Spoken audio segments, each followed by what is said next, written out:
Afternoon. Shall we start? Good afternoon, everybody. Shall we start? Thank you. Thank you. Could you close the door, please?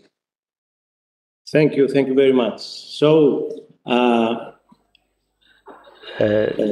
Dear Minister of Public Education and Religious Affairs, dear Christophidou, Director General of the European Council, dear Rectors, dear President of the European Association of Distant Teaching University, dear friend Theo Bastians, and dear friends, dear colleagues, it's really my great pleasure to heartily welcome all the participants and eminent speakers to the three-day Innovating Higher Education Conference 2022, which is organized by the European Association of Distant Teaching Universities, EADTU, and the Hellenic Open University.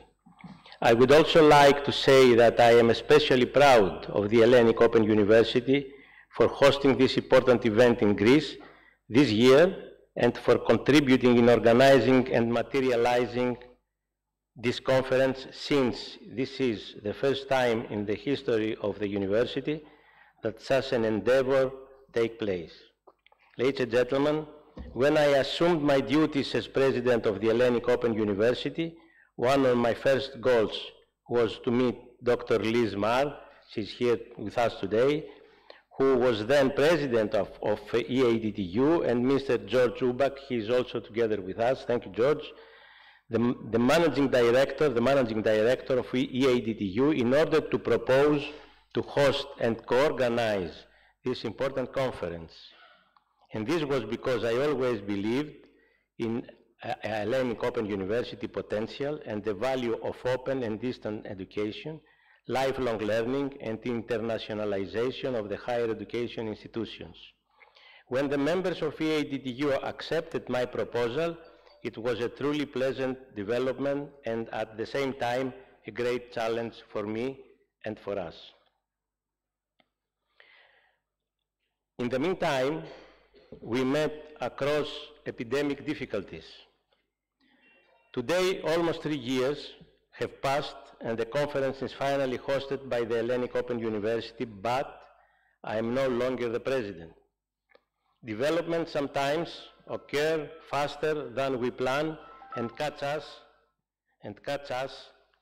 before we complete our goals. So now, speaking from the position of the Secretary General for Higher Education of the Greek Ministry of Education, I am proud to announce the opening of the conference in Greece and in Athens, as I still feel part of this endeavor that we have followed closely for the very first moment. This year's theme is Digital Reset, European Universities Transforming for a Changing World, and focuses on innovation in digital teaching and learning and on promoting a high quality and inclusive education.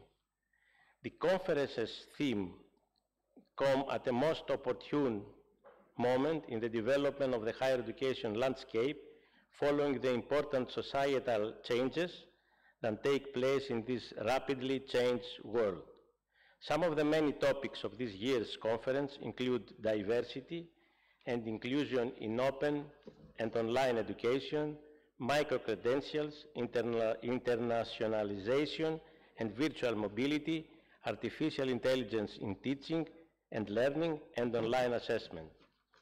I would like to take this opportunity to refer to some of Hellenic Open University's innovation in the Greek educational landscape in relation to some of the topics that will be presented during this conference. First of all, the COVID-19 crisis urged us to organize all the examinations electronically for the first time and in a very short time, something that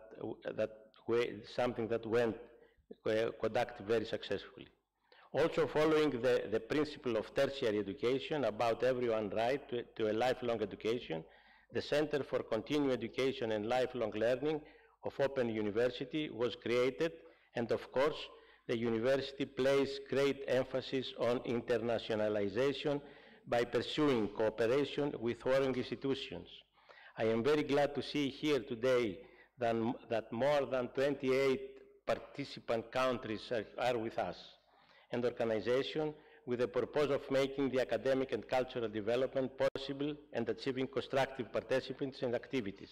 Finally, Ελληνικό Open University, taking advantage of its experience in distant education, developed many new high-quality programs in the undergraduate and the postgraduate level in languages other than Greek, in an effort to attract students from around the world that would benefit from intercultural communication and an international academic experience. To conclude, I would like to reassure you that the political leadership of the Greek Ministry of Education, as well as me, personally, will always be by the side of this very special institution and support internationalization activities and initiatives. I am also very glad to say that next month, representatives from some of the most distinguished American universities will arrive here in Greece to visit all the higher education institutions, all the universities of the country, in order to offer opportunities for academic and research collaborations. Finally, I hope that this very important association, EADTU, Mr. President, will continue to grow, and I guarantee that we will always be there to contribute and support its important work. Also, I am convinced that the conference is committed to make genuine and reliable contribution to the scientific community, while it will also promote and enhance potential international collaboration and partnerships. Dear friends, Athens is a very beautiful city with many things of an immense beauty to visit and see. So I wish you all to enjoy the 3-day conference and take the most out of it, and as I am sure you will do. But before thank you all, I would like finally to personally thank the Board of Directors of the Ελληνικό Open University, Martha, Anna, and Eleftheria. I'm sure you will meet them. And of course, George Jubaks and Stefan Muhlmann, without whom this conference would have never been realized. So thank you all for attending. Have a nice day and enjoy your stay in Athens. Thank you very much.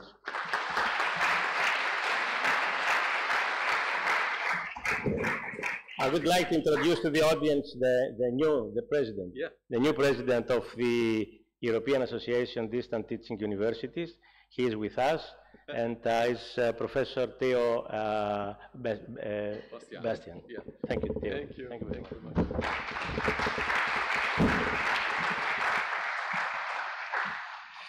Dear Secretary General for Higher Education, dear Professor Zoros, dear friend, we know each other, of course, for a long time in the EADTU, and thank you for the warm welcome. And on behalf of the EADTU, yet now for the first time, I want to welcome you too, as new president of the EADTU, as this morning. The Innovating Higher Education Conference starts here in Athens today, and you will all agree with me, the city of Athens will be an excellent location for further exploring together innovation in higher education, because that's the topic. And this year's conference, you already noticed, is kindly hosted by our member, the Hellenic Open University.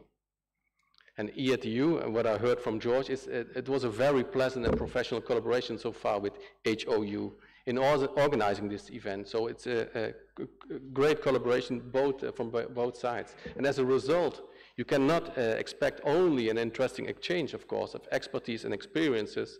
And the scope is, of course, digital reset, European universities transforming for a changing world. But certainly, we also made time available for networking. We started already this morning in several social events, and that is also a part of this event. The conference theme for this year is touching up on several priority action lines that EADTU represents.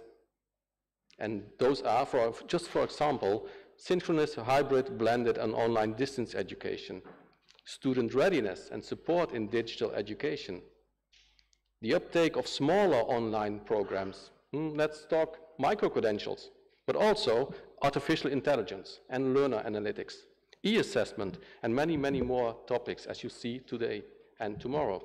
and Friday. The many contributions by keynote presentations, papers, submissions, and workshops that will be valuable for all participants, and it will also contribute to the success of this event, but also to the success of EADTU. EADTU, being the representative association for innovating higher education by online, open, and flexible education in Europe, believes that events like this are an excellent opportunity for you to meet fellow experts, fellow researchers in this field. More so, and that's good news, we have grown to more than 250 participants this year, and that's an increase of 50% compared to last year.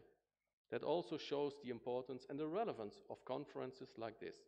So again, for a start now, we welcome you for all for an interesting and especially an inspiring event. And that could be the start of many new and innovative and collaborative initiatives in higher education. So welcome and thank you.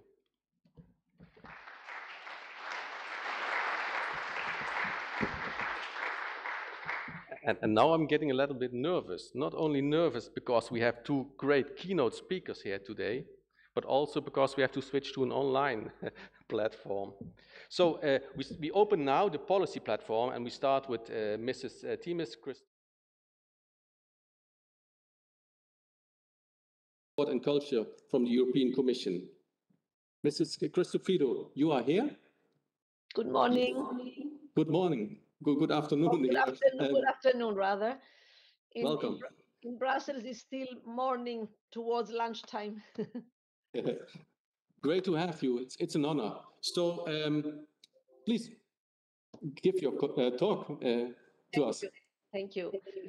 Dear Minister Niki Kerameos, dear Secretary General, President of the European Association of Distant Teaching Universities, dear President of the Hellenic Open University, it's a pleasure to be here today, virtually as it may be, to open this year's conference on innovating higher education. Virtually as it may be. Now, there's a sentence that we have become accustomed to hearing.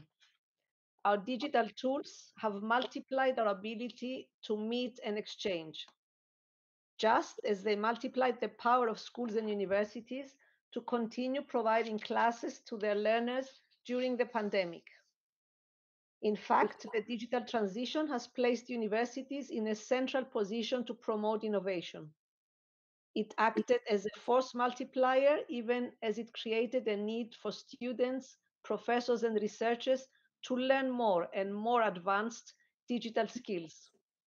And I would like to take this opportunity to thank the European Association of Distant Teaching Universities for their contribution to the digital transition of higher education. This transition, and the Minister will agree with me, I think, has not been easy. And indeed, the pandemic did pose extra challenges. But failing in this digital reset was not and is not an option. Not for Europe and not for the higher education sector. That is why the European Commission did its utmost to support you, the higher education community, to adapt as fast as possible. And we have done so in three important ways. First, transnational cooperation. We have helped the sector work together, pooling resources through policy solutions like the Digital Education Action Plan or the European Strategy for Universities. These policy initiatives support higher education institutions and their digital transformation plans, fostering the development of innovative pedagogies and digital skills, including on emerging technologies such as artificial intelligence, high-performance computing, cloud computing, and robotics. In particular, European universities' alliances are true experimentation labs, working together in integrated ways to support digital skills for students, staff, and lifelong learners. They have consistently developed and tested innovative methods of digital learning and teaching, including tools for blended learning and for joint infrastructure. Take the example of the XR campus of the ECIU European University, supported with Erasmus Plus funding. This virtual campus provides instant collaboration opportunities throughout Europe. The virtual reality environment provides those at ECIU with new interactive spaces for communication, shared understanding, and ways of working together. Second, we have the micro-credentials. The digital transition affects all of society. Therefore, we need higher education to help us move the needle as we upskill and reskill learners of all ages. This is why it was essential to have a clear definition for micro-credentials with clear principles for their design and issue. This is the aim of the recently adopted Council recommendation on a European approach to micro-credentials for lifelong learning and employability. I know that your association in the project Modular Continuing Higher Education by Micro-Credentials is already working on developing further the concept. And I can only encourage you to continue on this path and share your experience with the rest of the higher education sector. Third, we need to foster a whole ecosystem approach to digital education, which brings me to the European Digital Education Hub. This is an open online collaborative community for digital education stakeholders in Europe and beyond. The Hub's members can collaborate, exchange best practices, and develop solutions with stakeholders from all sectors of education and training in an inclusive and supportive environment. And the feedback from the sector has been very positive. We launched in June this year, and the community already counts 1,400 members. There is a wide consortium working to make this hub happen. Among its 11 partners, I would like to praise the European Association of Distant Teaching Universities once again. You're doing fundamental work to foster this community. And I can't wait to hear the feedback of the Hub's discussions that will start in November, for example, on interoperability, a topic that is preoccupying many higher education institutions right now. I can only encourage you all to join us, especially because the Hub, and this is true for all our policy initiatives, can only succeed through your work, commitment, and experience. After all, we are here to support you, but you're on the driver's seat. And initiatives like this conference are important moments for ideas to coalesce and for us at the European Commission to listen and get feedback. I wish you all a great conference. Enjoy Athens, and thank you.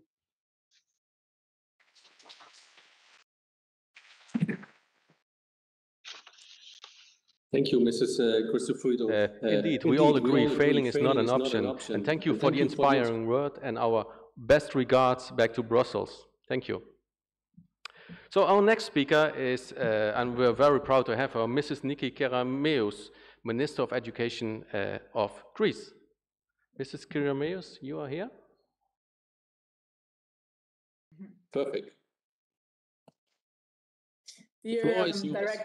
Dear Director General for Education, dear Secretary General, dear rectors, dear professors, dear researchers, dear students, ladies and gentlemen. It is a great honor and pleasure to be here with you today at the annual conference of the European Association of Distance Learning Teaching Universities, hosted in Athens, to discuss this most vital issue regarding the use of digital tools in education, an area in which Greece has invested a lot throughout the past 3 years and beyond. First of all, I would like to very warmly thank the Hellenic Open University for taking the lead and organizing this great event today, as the role of technology in education is becoming increasingly pronounced. The Hellenic Open University is a lighthouse of teaching and learning which brings to fruition the values of academic excellence and inclusiveness. Now, one of the positive legacies, if one may say so, of the pandemic, despite the disastrous effects of the pandemic, has undoubtedly been distance learning, which has been instrumental for increasing access to higher education. In particular, it's a very powerful tool to increase enrollment, to connect students and faculty from around the world. From our experience in Greece, from our experience in moving education towards a digital world, we have realized that hardware and software are certainly important, but I would say that even more important is the wider ecosystem that allows educators and learners to leverage new digital tools to advance the goals we ascribe to teaching and learning. And I think this is a lesson which has reverberated across the world. This ecosystem must encompass at least 3 keys of digital learning, the 3 C's. And when I refer to the 3 C's, I mean connectivity, content, and capacity. We cannot have one without the other. So please allow me in just a few minutes to develop those 3 C's. So the first C has to do with connectivity, ensuring connectivity and digital learning opportunities for all, with particular attention to including the most marginalized. In Greece, we have invested extensively in bringing high-speed internet access to all of our schools, universities, and VET institutes, placing particular emphasis, I would say, on remote areas, mountainous areas, islands, etc. We have, in addition, issued the voucher to allow for students to acquire digital tools such as tablets and laptops. And this voucher has benefited more than 500,000 students and almost 100% of our teacher community. It is obvious that without such core investments, no distance learning can actually take place. So that's the first C, connectivity. Coming to the second C, which has to do with content, building and maintaining robust, free, public digital learning content and platforms. In our digital age, it is vital that every learner, researcher, and professor can easily find and easily access publicly provisioned and curriculum-aligned learning content online and in digital form. But we need to build digital learning platforms and content that recognize education as a public and common good, open and accessible to all. So it is crucial to push forward with more open access research journals which facilitate the circulation of knowledge. And here I think we have to unite forces even further and ensure that while respecting international copyright laws and national legislations, we have to ensure that knowledge travels as widely and as broadly as possible. Number 3, the third C, capacities. Focusing on how technology can enhance learning, focusing on the cultivation of skills and competences. In many contexts, we have now a lot of experience about what works and what does not when it comes to digital learning. And I think that it's time to really make use of digital technology as a driver of positive change in education so that our students are equipped with the skills they need to meet the challenges of the future. In practice, this means that we have to altogether invest in digital skills across the board and that we do need to do so from a very early age so that everybody can reap the benefits of the highly digital future that awaits us. So to summarize, digitalization of education, if done right, I believe can greatly contribute to helping us achieve our goals in education. Investing in connectivity and ensuring digital learning content that's free and public to all, and placing more emphasis on the cultivation of skills and competences. I think those are 3 ways in which digital tools can help us move closer to a sustainable and future-proof education system. Thank you very much, and congratulations once again for this event.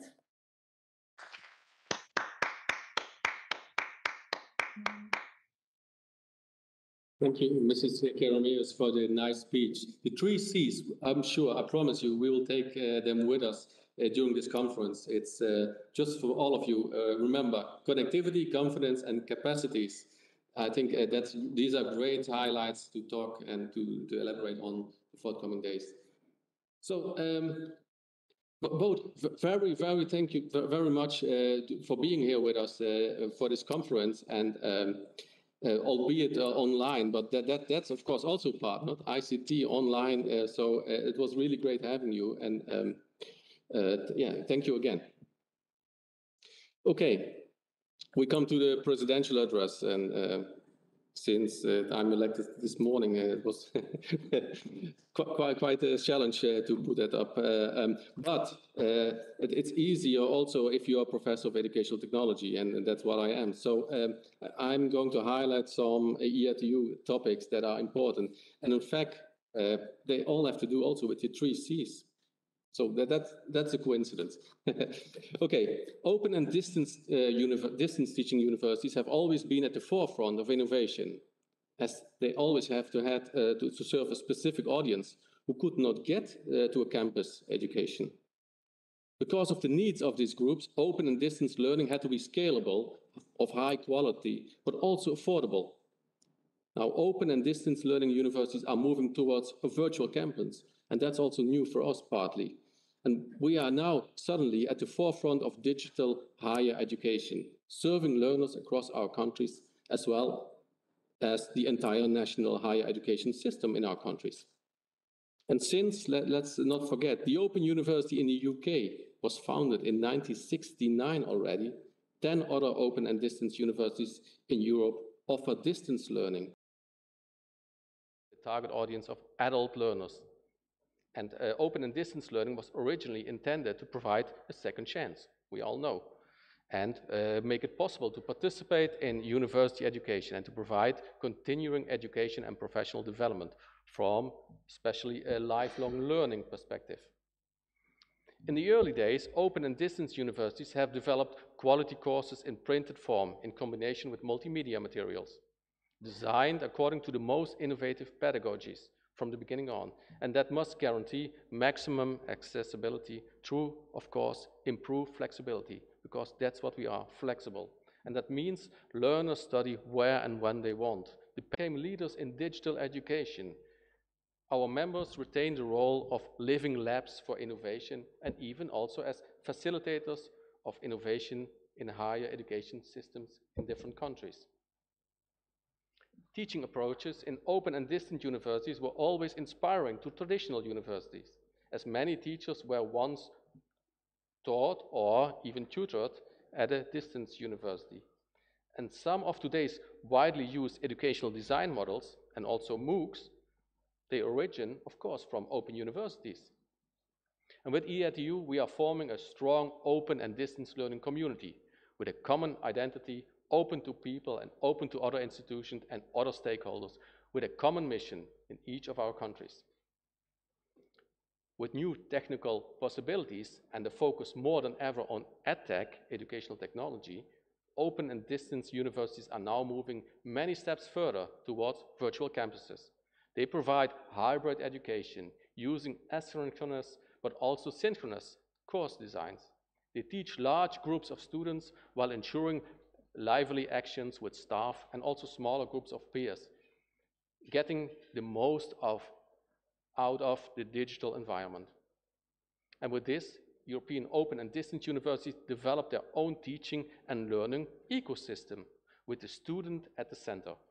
They have at least 3 basic elements in common: high quality teaching resources, personalized student support by teachers and tutors, and collaboration in network groups.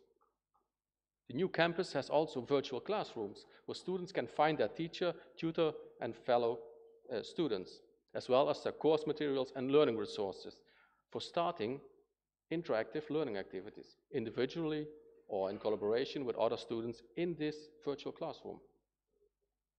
In addition, European open universities also have a dense network of study centers where students and staff can meet face-to-face. Most European open universities can rightly say that they provide hybrid/blended education with a mix of face-to-face and digital activities. Although, of course, the digital part is much larger than at traditional campus universities. They must be very accessible and therefore flexible in order to reach our audience of, for example, adult learners. Technology nowadays is a prerequisite for combining high-quality courses, that's our brand, high accessibility, that's our mission, and also, of course, we have to look at our scarce resources, so it must be at reasonable cost. One of the recommendations in the recent EUA report on digitally enhanced learning and teaching is, and I quote, "Scale the institution's infrastructure for seamless digital, virtual, and physical spaces, including tools with a culture of open education." And that's the writing from the EUA in 2022.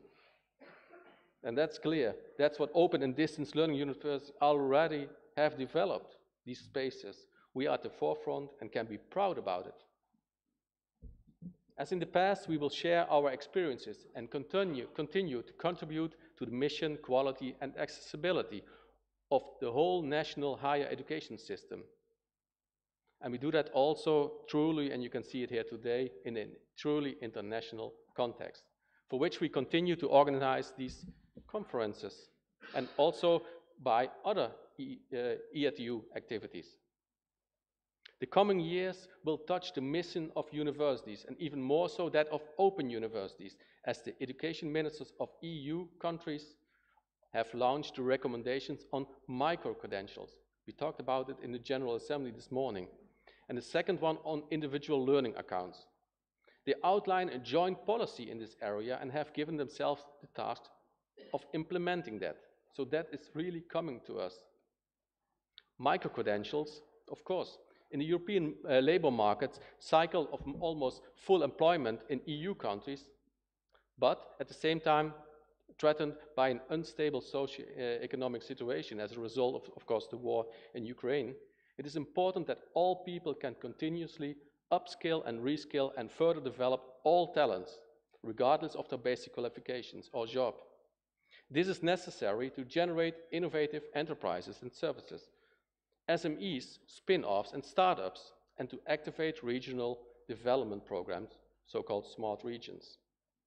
To this end, higher educational institutions provide continuing education and professional development with scalable and therefore digital learning opportunities. And it's in this perspective that the European Council recommendation on micro-credential sees it as an important step forward for a genuine development of continuing education and professional development. So it's a real innovation. The Council defines micro-credentials as learning experiences in small volumes of learning designed to provide the learner with specific knowledge, skills and competencies that respond to societal, personal, cultural and labor market needs. They may stand alone or may be combined into larger credentials. They lead the learning outcome which is assessed against transparent and clearly defined criteria. We are not there yet. These defined criteria, we have to work on them. But a micro-credential record is reflecting these outcomes and other mandatory elements such as the national or European qualification levels, volume of learning, preferably in ECTS, micro-credentials awards are owned by the learner and can be shared and can be portable.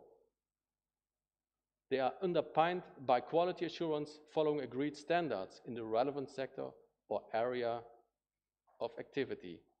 That's the ambition of the European Council. And if you look at your own institution, I think we're not there yet, but that's the direction for us. Future steps at institutional, national and EU level. Member states in all countries are recommended to use micro-credentials as a tool to increase participation in lifelong learning and help achieve the target. And the target is 60% of all adults in education annually are set out to work also in lifelong learning, to reach with lifelong learning as a set out in the new European agenda for adult education. The EU Council recommendation is expected to be implemented by the member states and reported to the Commission. And here it comes, within 5 years.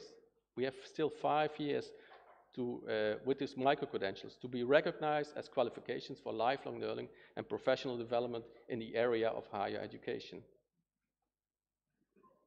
So it's a challenge for higher educational institutions. It's our challenge to create coherent qualification structures and conditions to enable teachers to design high-quality digital micro-credential courses and programs. All this requires higher education institutions to have a new relationship with the labor market and regions, as already has been the case in recent decades with research and innovation. And this true intertwining of society through a quadruple helix, so research, education, innovation, and society, is at the heart of the university, as expressed by the European Commission's University of the Future 2030 report. Innovation in enterprises can not only be understood as valorizing research through knowledge transfer, but also as training people in complex competencies that are required for this. In the field of continuing education, higher educational institutes are not only providers of education, but increasingly also offer interface services between the institution and the labor market. A level of convergence needs to be found to make micro-credentials of different size and EQF level readable for academia and also employers across Europe. Not all higher educational institutions have developed a consistent qualification structure for continuing education courses and programs, and neither have governments. In fact, many institutional qualification structures are under development and in most cases not yet stable at all. Institutional structures within EADTU membership may converge to differ certification tiers depending on learning levels and levels of qualification. And these tiers can, for example, range from the course level to the common micro-credential framework qualification, 4 to 6 ECTS, or a micro degree, or a higher educational certificate, and probably many other volumes of learning. And this is exactly what we will discuss in the next phase of the MCE, the Modular Continuing Education Project. Thank you. And that involves 13 countries. In the MCE project from the EADTU, we also explore what students want in terms of learning volume, preference of learning formats, individual versus group learning, structured and self-paced learning, etc. Micro-credential policies should be addressed different archetypes or personas.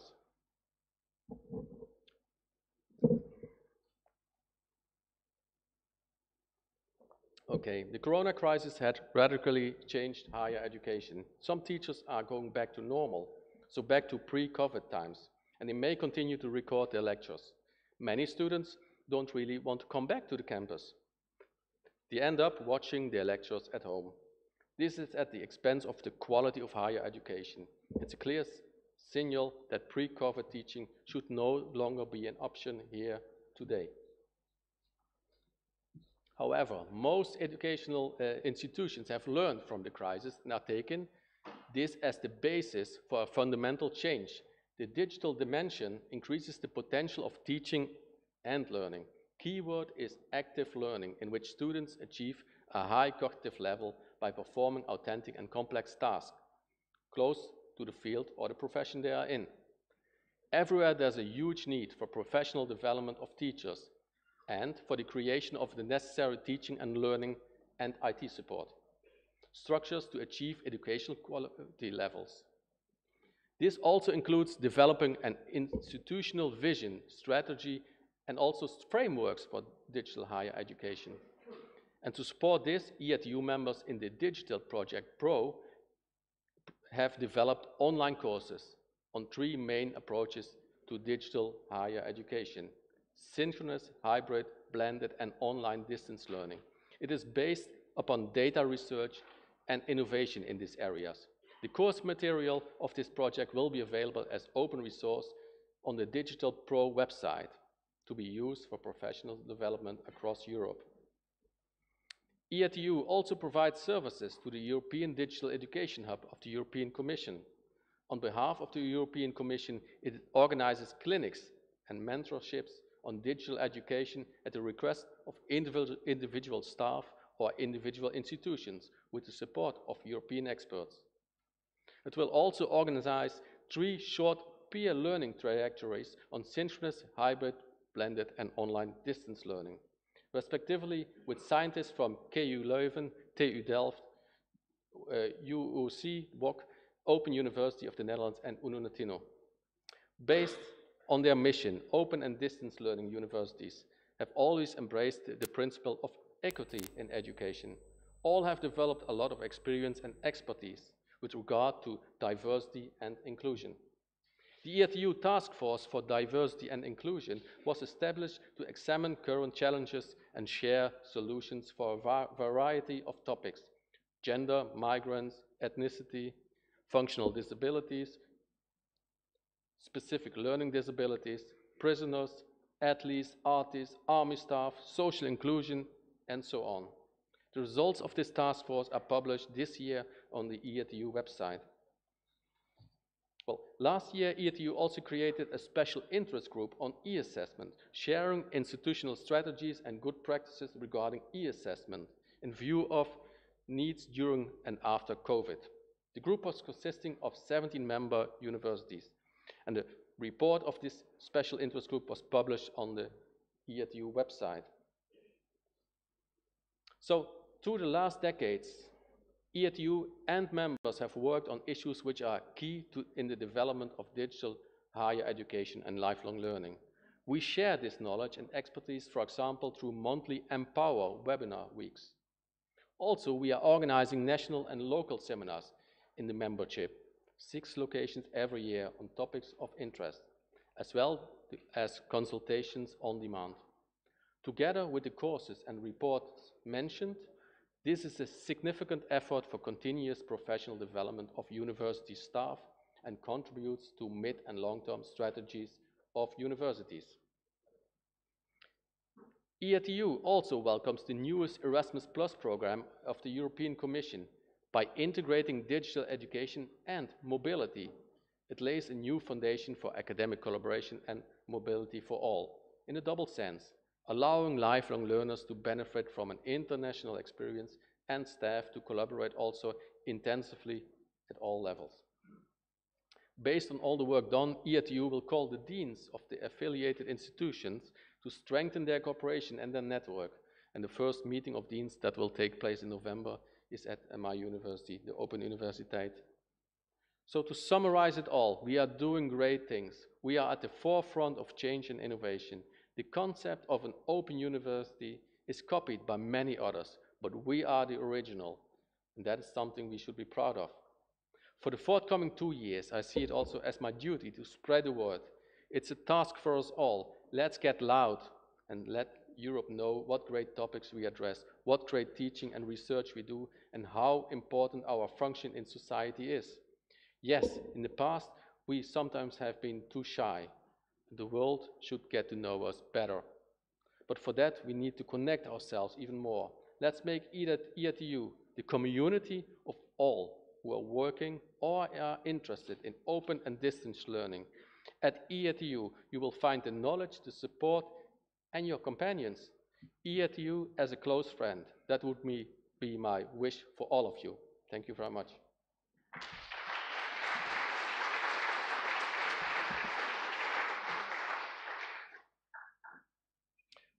Okay, time for our first keynote speaker. And I'm so happy, it's really a pleasure to introduce Olaf Savaki-Richter, because we are longtime friends. We both worked in Germany when we are young professors. Well, you were a young professor, I was a little bit older already. But Olaf Savaki-Richter is professor of EdTech, director of the COER at Oldenburg University, and also the Dean of the Faculty of Education. And Olaf, please come on stage and give your keynote lecture. Thank you.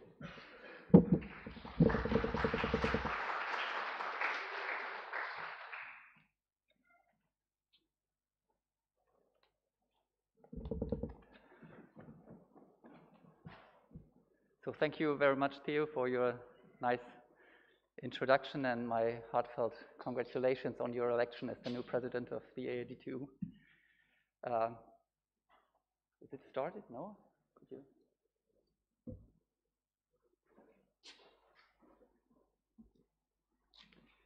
So, dear colleagues, thank you very much for the invitation. It is my pleasure to present this little keynote here today about research trends in open, distance, and digital education. I use the term ODDE, open, distance, and digital education. You talked about online, open, and flexible education, which is also fine. At the beginning of my talk, I would like to talk a little bit about the Center for Open Education Research at my university, University of Oldenburg, and our cooperation that we have with the EADTU. The first outcome of this cooperation is the introduction of a special research track here at the conference. Members of the KUR were on the international review panel. We had a special call for papers, and KUR members will also chair the sessions of the research track. So we will have 2 sessions today, chaired by Cengiz Hakan Aydin from Anadolu University and Victoria Marine from the University of Leida. And tomorrow there will be 4 more sessions chaired by me, by Victoria, and Baron Sefazari from the University of Oldenburg. So we have accepted 13 presentations, and as a further incentive for the authors, we also bring in an agreement with the Online Learning Journal, which is the journal of the Online Learning Consortium in the USA. I'm one of the associate editors of this journal. Peter Scheer is the chief editor. It is a highly ranked journal in the Scopus Index, among the top 10% in the education category, and more importantly, it's also an open access journal. Just a few words about the Center for Open Education Research, KUR. It was founded in 2018 at the University of Oldenburg in Germany. We're a network of 20 professors, all with a strong research profile and background in the field of open and distance education, educational technology, and also international education, coming from 12 different countries. This photo was taken at our KUR inaugural symposium in Oldenburg. And yes, the center brings together some well-known colleagues from the field of open distance education, and also from some leading distance teaching universities. So we are 5 members from Germany, Marco Kals, Professor Karras, Kerstin Meyerberger, Svenja Bedenlier, and myself, of course. But we have also a strong base in Turkey at Anadolu University. We have Hakan Aydin from Anadolu University and Aras Bozkurt, and from UUC in Spain, Albert Sangra, and also from the Open University of Canada, Athabasca University, we have Adnan Kayyum and Diane Conrad, but George Veletsianos is also with us. Som Naidu was the former president of ODLA, the Australian Open and Distance Education Association, and colleagues from Asia, the Open University of China, Yunhong Chao, Beijing Normal University, colleagues from South Korea, and of course UNISA, the first distance teaching university, founded in 1875 with Paul Prinsloo and Jenny Roberts. So we carry out research projects together, we publish together, we organize a KUR doctoral colloquium, but we are too tiny to organize conferences like this, of course, so we really appreciate being able and invited to join this great EADTU conference. Just to give you an impression what we do, we were also able to get some funding for research projects like this one, in which we develop scenarios for artificial intelligence applications in higher education. This project is funded by the Volkswagen Foundation in Germany until 2024. This photo was taken at the ODL conference just held at Anadolu University in September.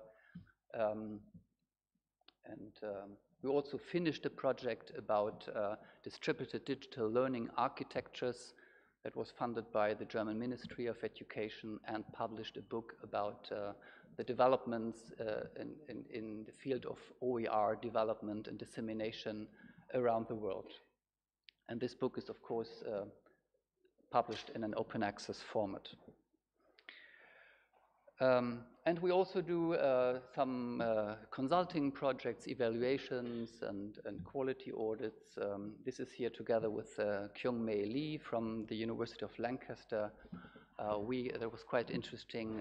We evaluated the online learning activities of the United Nations International Training Center of the International Labour Organization in Turin in Italy. Okay, so that was briefly about the KUR, talking about research trends in open distance and digital education. But what do we mean about open education? What sort of openness? Because the concept of open education is very broad and fuzzy, and therefore 1 year later, after the foundation of the center, we met at Maltepe University in Istanbul to agree on an understanding of open education for the center as our common ground. And we said that open education refers to a set of educational practices in which the notion of access is complex and has broadened over time, from the initial understanding of it relating only to university entrance. Such efforts are supported by a variety of media, learning materials, assessments, tools, and systems to provide flexible learning opportunities. And the elements of open education are, of course, the modus operandi of open and distance education and learning, commitment to open education practice and scholarship, and the development and sharing of open educational resources. And we published these considerations in a paper in IRODL, the International Review of Research in Open and Distributed Learning, Elements of Open Education, and an invitation to future research. So in order to describe research trends, it is very helpful to have a framework to organize the body of knowledge in a given discipline, like ODDE. Now, almost 15 years ago, I developed such a framework, now known as the 3M framework. I was at the Fern University at that time, remember, with the macro, meso, and micro levels covering 15 research areas, 3 levels. And the levels are the macro level, which is the level of distance education systems, dealing with issues like access to education in the globalization of education, and whole distance teaching systems on a national level. Then the meso level is the level of the institution, the institutional management, organization, and also technology, dealing with issues like the costing, infrastructures for educational technology, innovation and change management, professional development, quality assurance, learner support services, and of course, the individual level of teaching and learning in distance education about instructional design, interaction and communication in learning communities, and the needs and characteristics of our target groups. And in various bibliographic studies, we found that the majority of research is on the micro level, which is not surprising, as educators are most concerned, of course, about teaching and learning processes, facilitating teaching and learning processes with media, with digital media. We used this framework in a publication that I edited together with Terry Anderson from Athabasca University, Online Distance Education Towards a Research Agenda. And the idea at that time was that we invited leading authors in each of those 15 research areas to write about the current status of research in that given area, and of course about open questions in order to develop such a research agenda. This book is also published in an open access format. You see, I'm a keen supporter of open access publishing in the spirit of being an open scholar. So yes, it's all available for free online. So research trends in ODDE, let's say from 1980 to 2030. First of all, I would like to acknowledge that the history of educational technology is a series of recurring hopes and disappointed expectations. There are critical voices like the one by Neil Selwyn, who asked, is technology good for education? And in fact, there is a long tradition of media comparison studies on the micro level trying to prove that learning with media or distance education in general is as good as face-to-face teaching. More than 40 years of research, meta-analysis, and even second-order meta-analysis have shown that the technology itself has only little impact on students' learning, the so-called non-significant difference syndrome. And these results have been shown for more than 40 years now, since the first meta-analysis by Kulik and Cohen in 1980. So we see consistent results of minimal effects independent of the current technology at the time. So I think we are not asking the right question when we look at the direct impact or association between technology and student learning. There's always good teaching and bad teaching with and without media, because learning is a social process. And already Hattie showed in his meta-analysis or meta-analysis that positive teacher-student relationship have the strongest impact on student learning. But this is also where media come in to facilitate this process of interaction, especially in distance education settings. So, because digital media have the potential for a different kind of learning, digital media afford opportunities for teaching and learning that are open and flexible, can be independent of time and space, are more self-directed and collaborative, with international experts and peers that can be invited. It can be more individualized and personalized, with diverse learning content at minimal or no cost when we think about open educational resources. And finally, of course, to prepare our students for the digital transformation, the digital society and labor market. That being said, coming back to the issue of evolving research trends in ODDE, I carried out a number of bibliographic studies and content analysis to describe research trends based on journal publications. For example, this one here with Som Naidu, this content analysis of the journal Distance Education with the text mining tool Leximancer. And this tool produces concept maps based on the relative locations of key terms or concepts in the text that occur together and form a thematic region. So this concept map shows the overall scope of the journal over a 35-year time period. And of course, the journal publishes research on education and, very nice, the two major themes, students and learning, are connected via the thematic region of interaction, which is clearly the critical link in distance education. Based on this and many other bibliographic studies, the following observation is very interesting.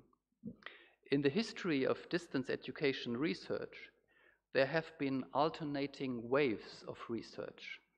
There were triggers on the meso or macro level that initiated a new line of research. The foundation of distance teaching universities and their institutional consolidation, quality problems and high dropout rates, the emergence of the virtual university, big data, learning analytics, and artificial intelligence, and a response on the micro level, the level of individual teaching and learning, the introduction of instructional design and student support systems responding to quality problems, the internet to support online interaction and collaboration, and the creation of intelligent support systems. And with regard to intelligent support systems, in the last part of my brief talk, I would like to highlight a new and emerging research area.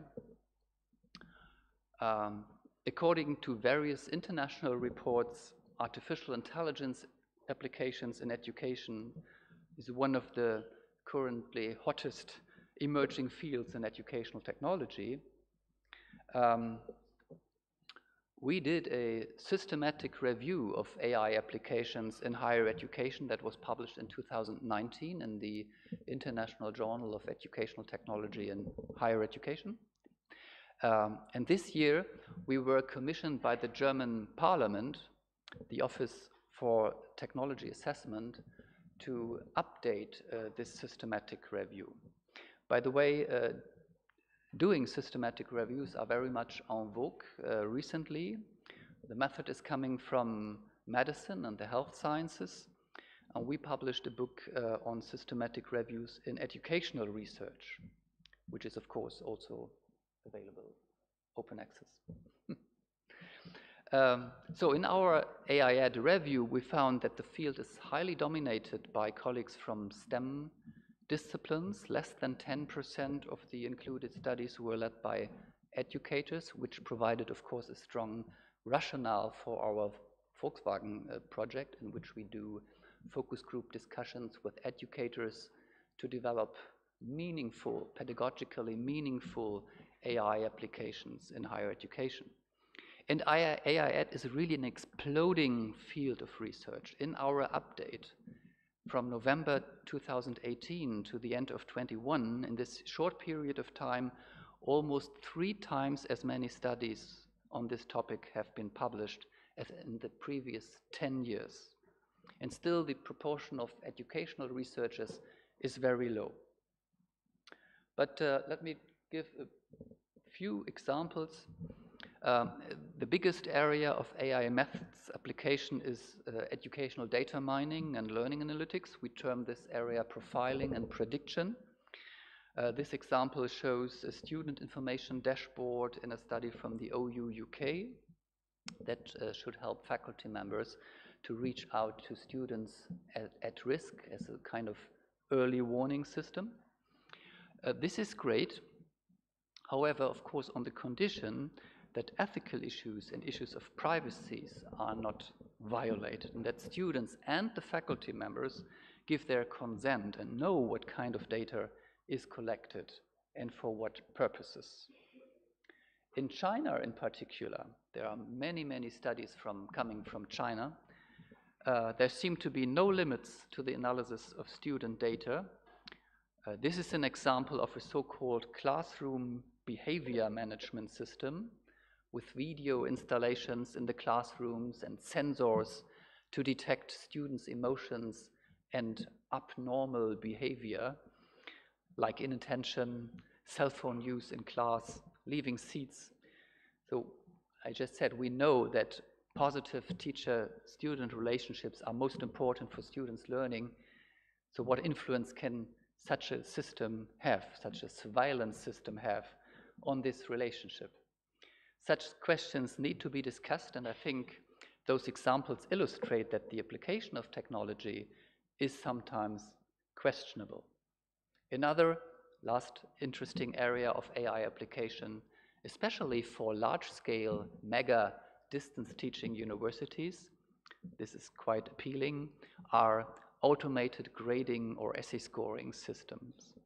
Giel and colleagues report on quite an impressive example where an AES was used in a large-scale assessment, the Medical Council of Canada qualifying examination. Over 5,000 students took this test in 2013. They used this as a data set.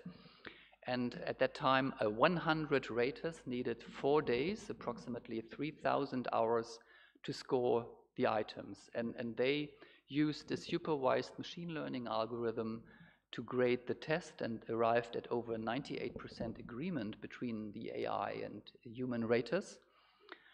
And more importantly, they needed only 3.5 hours to prepare the data and then just 10 seconds to score the entire examination. But again, this is impressive, but ethical questions and concerns come in here, of course, again. Will the AI take away the jobs of educators? And how are human raters involved in automatic grading to arrive at trustworthy results that are accepted by the students? So this is also a big policy issue, of course. So I would like to highlight just two main takeaways in my conclusion.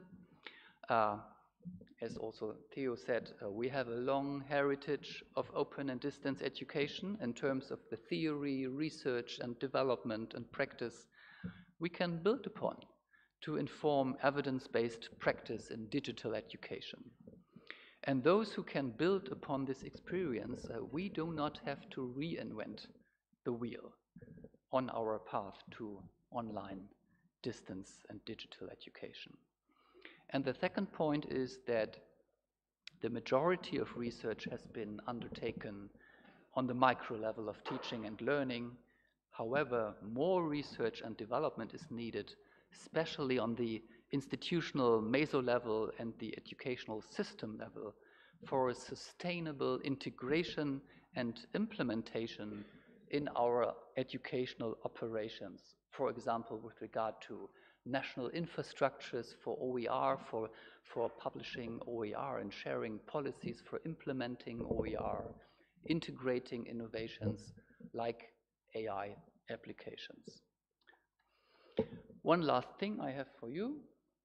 It's my pleasure also to, it's my promo part now, to announce a new open access handbook of open distance and digital education in Springer's major reference series, together with In-Sung Jung. She's also with us in the KUR network from South Korea and Japan.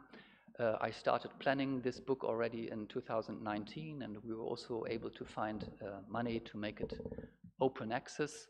And I hope this book will generate a huge impact, as it will probably provide the most comprehensive overview of the whole field of ODDE on all those three levels. It will have 80 chapters written by over 120 authors from 25 countries. And the book will be published by the end of the year. And over 70 chapters are now already available in the so-called, they call it the online living edition on the Springer website. That being said, thank you very much for your attention.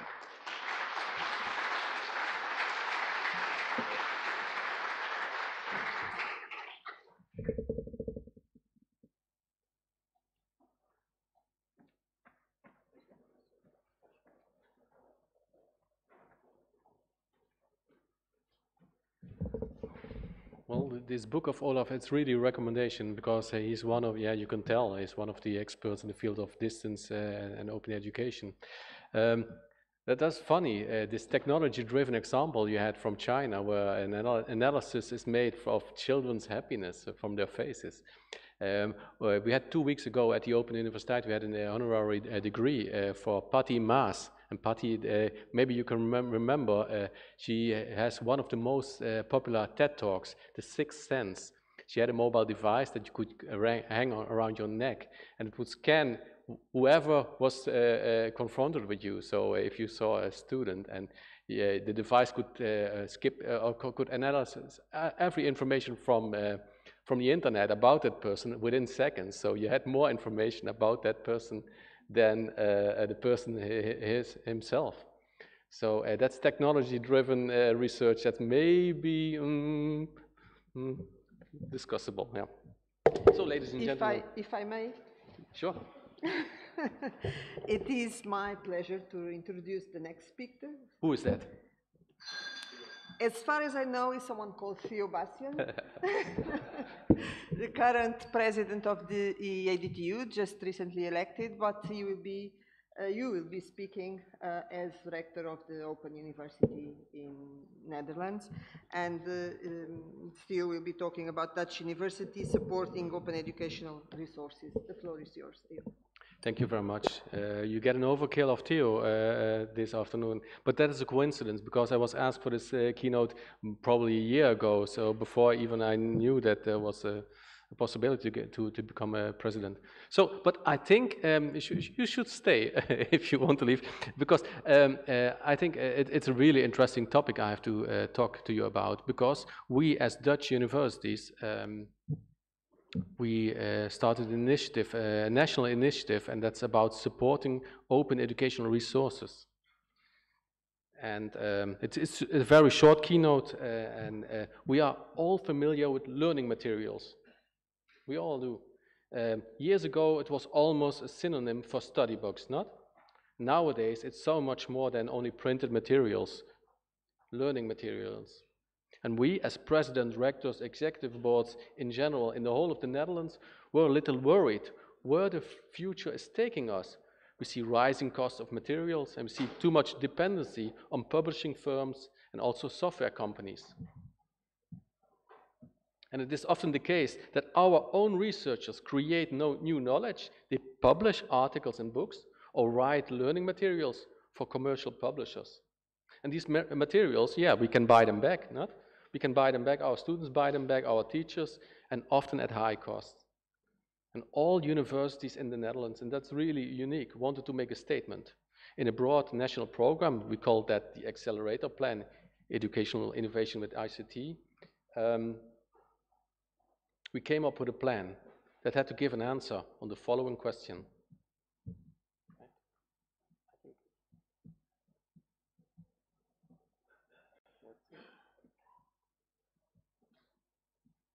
Oh, it's okay, it works.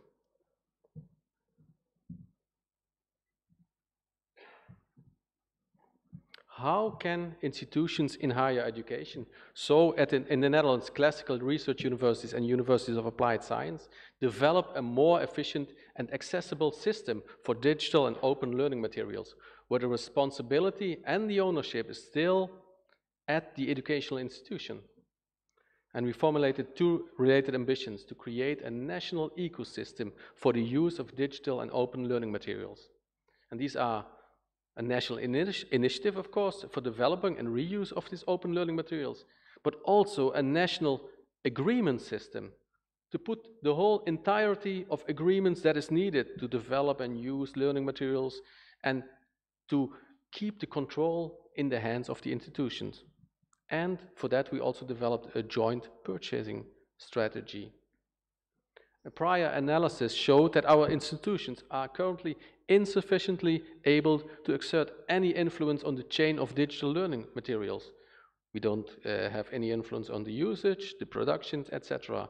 And this is very important, and that is this position that can be increased by developing a common vision, but also a policy on digital learning materials. And we did that nationwide.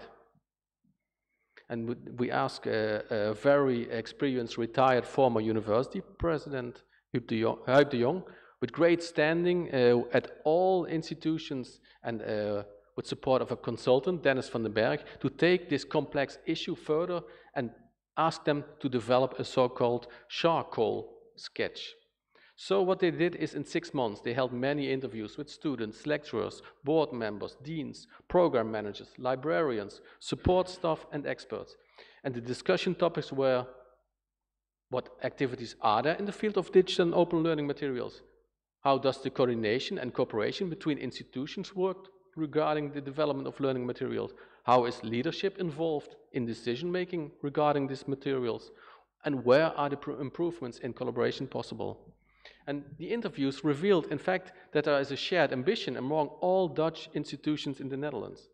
And all those involved to improve and strengthen the coordination and develop of learning materials are willing to participate in the project. But at the same time, it became also very clear that there are major differences in vision, perspective, vocabulary, definitions, approaches when it comes to digital learning materials. But that there also, again, are many overlapping activities. And as a result, students, employees, but also the societal environment around a university, the society, they are all confused about the strategy and the vision in the long term. What do we want with open learning materials? we concluded that trying to come up with a system for the development and the reuse of learning materials presupposes first a realistic time horizon. That's not done in just 1 year.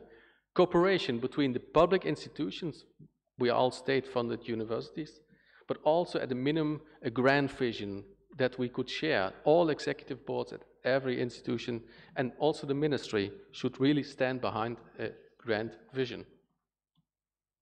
And of course, the wish to improve the usage, development, and the exchange of digital learning materials on a national level. It can be seen from a perspective we were talking about this morning and this afternoon. It's of course the broader digitalization of higher education. Institutions are making increasingly use of digital possibilities, such as digital learning environments, interactive tools, data processing, cloud storage services, and digital learning materials. And education has, of course, its benefits from it. It can be made more personal, interactive, more flexible through these technological possibilities. And students can study independently of time and place and can take more control of their own learning paths. But this is not something we have you to convince of. We all know that there's a beckoning perspective in the future where the teacher as an educational developer, really as an educational developer, can continuously improve his learning materials and his classes and offer his teaching in a personalized way.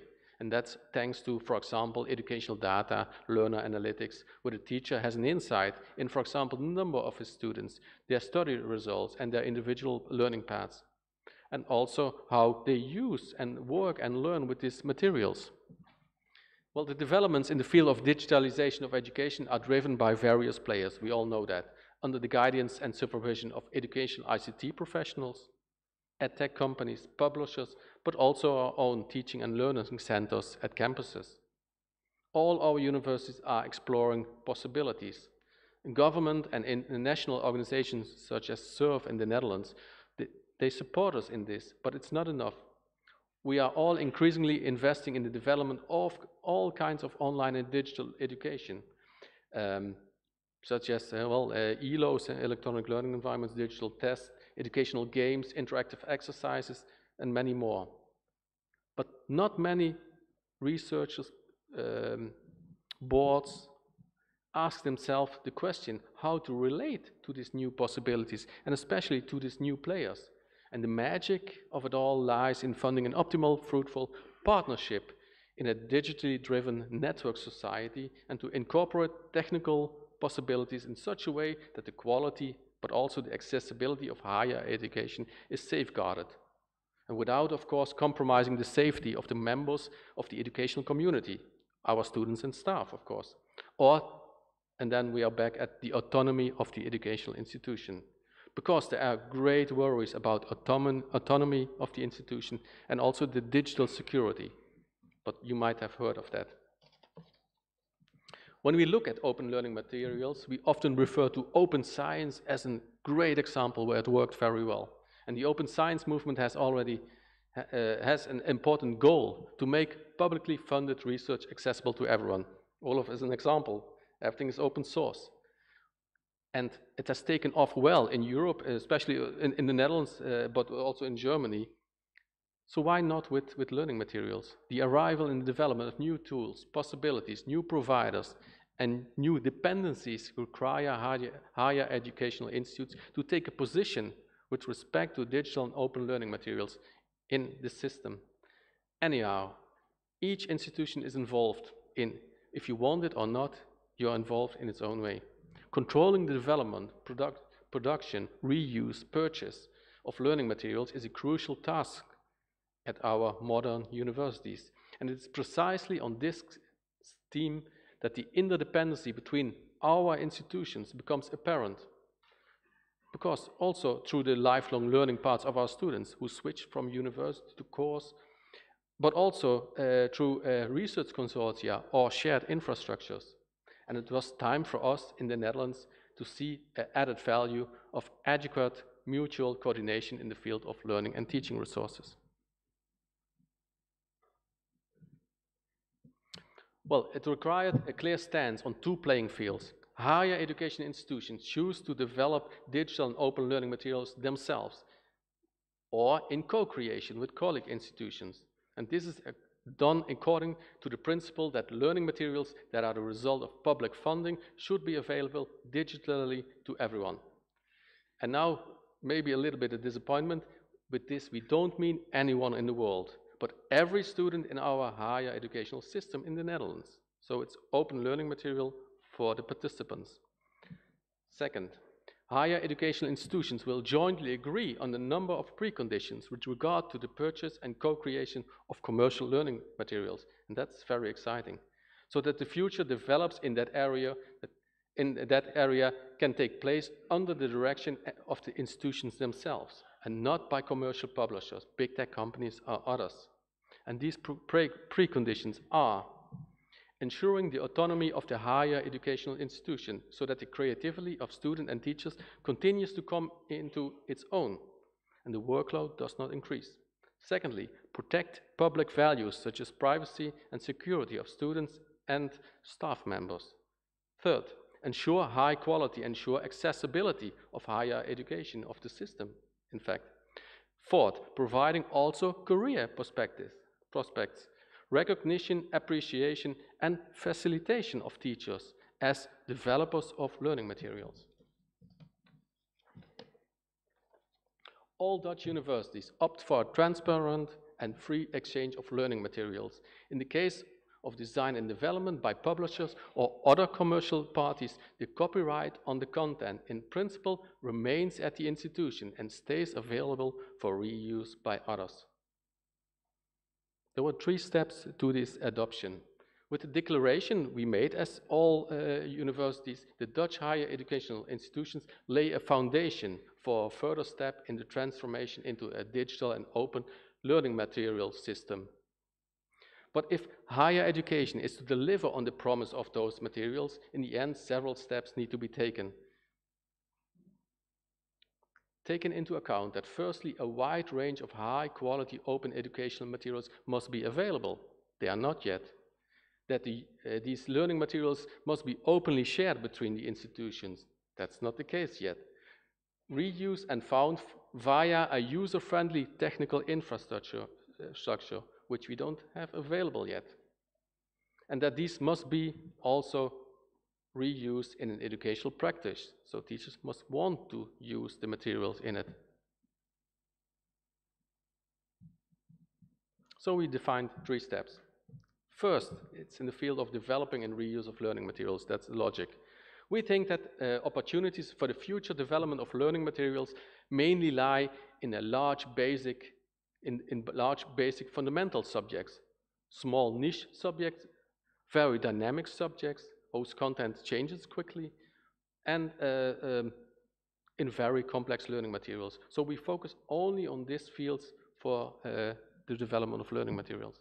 And of main importance here is to recognize and value the skills required for both the design of learning materials and their reuse. So we have to support somehow teaching staff and teach them and learn them how to develop learning material and support them with time and resources. Step 2 is about finding digital learning materials.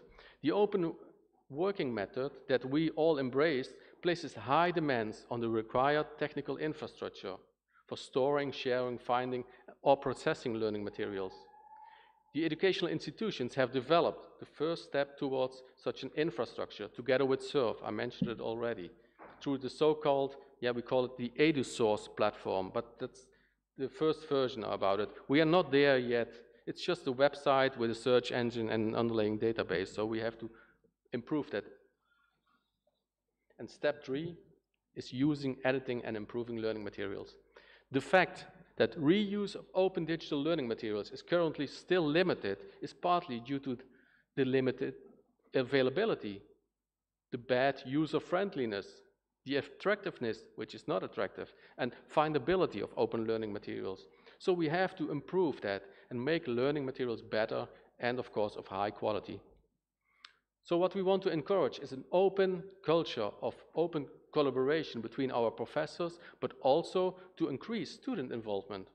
Creating, sharing, and reusing each other's learning materials is, of course, already widely embedded in the practice of students. Think of copying of notes or of peers, or copying the printed original materials to save cost. So probably not much stimulus needed at the side of the students. But let's be bold and more innovative. Students and lecturers can also come to an optimal mix together of these learning materials for their study programs in co-creation with each other. Of course, all nice in line with the specific educational vision and the learning objectives of the institution. In this open collaboration, there's also still room for partners with educational publishers and providers, but they are not the main partner. We also try, and I told you, a system of agreements.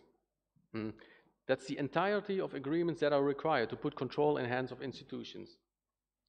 In any case, the agreements concern copyright, data, metadata, various ICT standards, joint purchasing and co-creating of learning material parameters. So all the technical stuff in an agreement. We need a system for that, and we have to do it all together. And if you look at the picture, some of you will focus on the beard, and indeed it will be a very long process.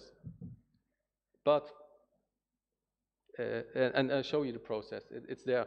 2022 till 2024, make digital and open learning materials part of the institutional strategy. Appoint learning materials specialists at every institution. Appoint national project team with administrative support. So make really on a national level it visible. 2025 to 2030, launch EduSources 2.0, the new portal. Start pilots with the development, sharing and reuse of learning materials. Of course, there are many pilots, but start 3 large cross-institutional pilots nationally. Start a national campaign and evaluate and adapt to these pilots. 2031-35, a structural provision is implemented for the development and use of digital open educational materials in the whole educational system.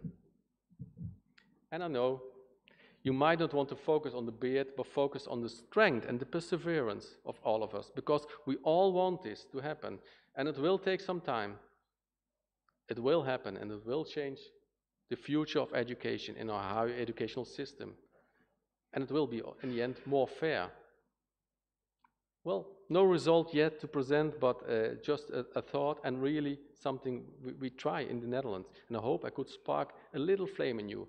It might be something to consider in your country too. So, thank you very much.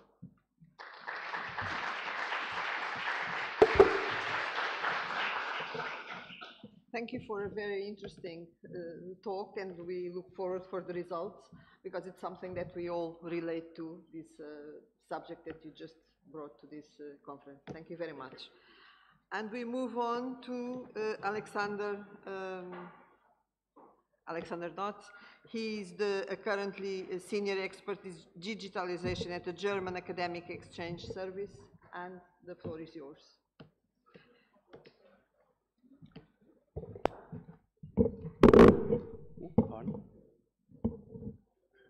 Not much space here. Good afternoon, everybody. Thank you very much for inviting me. It's a great pleasure to be here today with you today. It's the first time that I'm attending this conference, and I'm very much looking forward to our discussions during the next few days. Yes, I'm already mentioned. My name is Alexander Knoth. I'm the Chief Digital Officer and Head of Section Digitalization at the German Exchange Service. So I did a little bit of progress during the last years, and I'm responsible for the strategic management and planning of our digitalization activities. You have just heard about a little bit the European Digital Education Hub that has been mentioned by the Director General, and also Theo has talked about it a little bit. I have the pleasure to introduce you a bit more into the concept, what we are already doing, and which formats we will provide that on behalf of the European Commission, of course, that you can get engaged during the hub. My presentation is divided into 2 parts. I will just briefly explain a little bit to you what we are at the German Academic Exchange Service doing, and then I will fastly move over to introduce you to the European Digital Education Hub. The DAAD is a membership organization of German higher education institutions and student bodies, and we are also running the national agency for Erasmus+. We are a little bit proud of that, the world's largest funding organization for academic mobility and exchange. And just to share a few numbers with you, between 1950 and 2021, we have provided around about 3 million scholarships for German and international students and researchers. Just for the year 2021, we have funded more than 130,000 academics.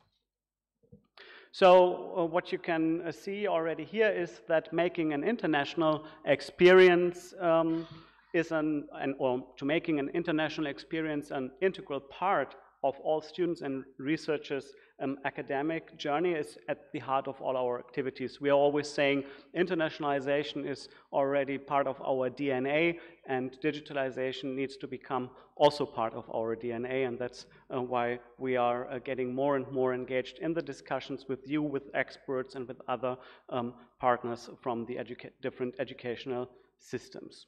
Traditionally, internationalization for us means being physically in another context as a student or as a researcher, so classical physical exchange. So we are funding traditionally travels for international students and researchers to come to Germany, or for students and researchers to go abroad and to study and to work abroad. But as we already have heard today quite a lot, times are changing. The pandemic has underlined the importance of digital learning opportunities, not only for education, but also for people staying connected with friends, with family, mentors, and peers around the globe. Mobility patterns are also changing, and exchange opportunities are diversifying more and more due to the different requirements learners have. Family obligations, social and economic conditions, and the demographical change, to just name 3 examples. The acquisition of competencies is another point to be mentioned here. Digital skills, as well as to be able to work in multicultural teams, are essential to participate successfully in the labor market and to become a digital citizen. And I'm looking forward to learn more about how you can really step over to the labor market during the next keynote. That is why the DAAD is trying to contribute to the digital transformation of societies by recognizing that physical mobility and digital exchange can go hand in hand. And so we try to expand our motto, change by exchange, a little bit when we are saying collaboration becomes more and more the currency of internationalization. And I'm referring to my title, looking through the digital education lens means widening the view and becoming aware of the diversification of teaching and learning opportunities. But these opportunities, if we think them in a more European framework, still need to be connected to each other. Because if we zoom out of the DAD and we are looking at Europe, then we can see that we are obviously not alone, which is a good thing. But we find ourselves in a highly fragmented setting of different educational systems, technical infrastructures, and existing initiatives putting digital education policy, research, or implementation practices in the focus. That is, on the one hand, Europe with its variety regarding local and national initiatives, a rich source for innovation and creativity. But what about scalability? What about interoperability and seamless mobility of all European citizens? On the other hand, there's Europe with lots of EU-funded initiatives coexisting in parallel, and each of them trying to solve a specific problem of the European digital education landscape without being connected to each other.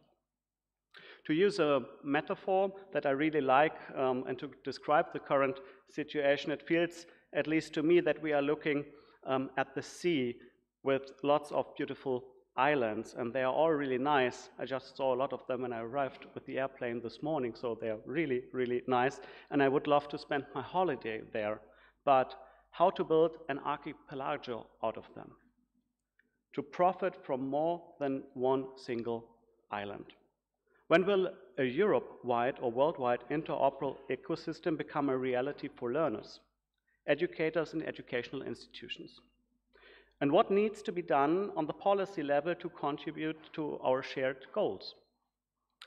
Against this background, I'm very happy to introduce you to the European Commission's European Digital Education Hub, and I try to activate you a little bit because we are doing what we should not do. We are talking in one way to you since quite a few times. So who has ever heard about the European Digital Education Hub before he or she arrived to this conference? Please raise your hand, and hopefully the EADTU colleagues are under. Yeah, they are there. Good, really good. And just to double check, who has never ever heard about the European Digital Education Hub? Okay, good, very good. That's the majority, so I can stay and tell you a little bit more about what's going on. With the new Digital Education Action Plan, 3 exchange formats have been launched. On the macro level, the structured dialogue, where the Commission and high-level authorities of the member states are discussing strategical priorities in the field of digital education. On the meso level, the national advisory services, where the Commission tries to establish a network of organizations responsible for coordinating or advising on the implementation of digital education policy. On the micro level, and that's where we are, the development of the Digital Education Hub. The European Digital Education Hub is an initiative of the European Commission funded by the Erasmus Plus program 21 to 27 and operated by a consortium led by DND under a service contract with the European Education, Culture and Executive Agency. So I have wrote that on my notes here because that's the formal introduction of the hub, and now I can move on to talk more freely about what we are doing. I'm here representing the tender consortium that has the pleasure to support the development of the European Digital Education Hub with a community of practice at its center. So that's really what the hub is all about. I'm very happy that EADTU is also an important partner in crime, I have to say, who helps enormously to bring the hub to life. And thank you, George and Pete and all the others for being with us during this endeavor. We follow a stakeholder-driven approach. That means we are stakeholders, we are all stakeholder organizations, and we know other stakeholders. So we are able to reach out to a huge network of educators across Europe and beyond, and that's one of what we think our assets. Some partners I like to name here is the Stifterverband in Germany, Eden Network, the Hasso-Plattner Institute School of Design Thinking, EduCrafter, Learning Planet Institute, and Open Evidence are on board. A big thanks also goes to our supporters, ministries, and stakeholders from across Europe. The creation of a community of practice is also nicely reflected in the mission statement. So offering an open, inclusive, oh, the connection is lost.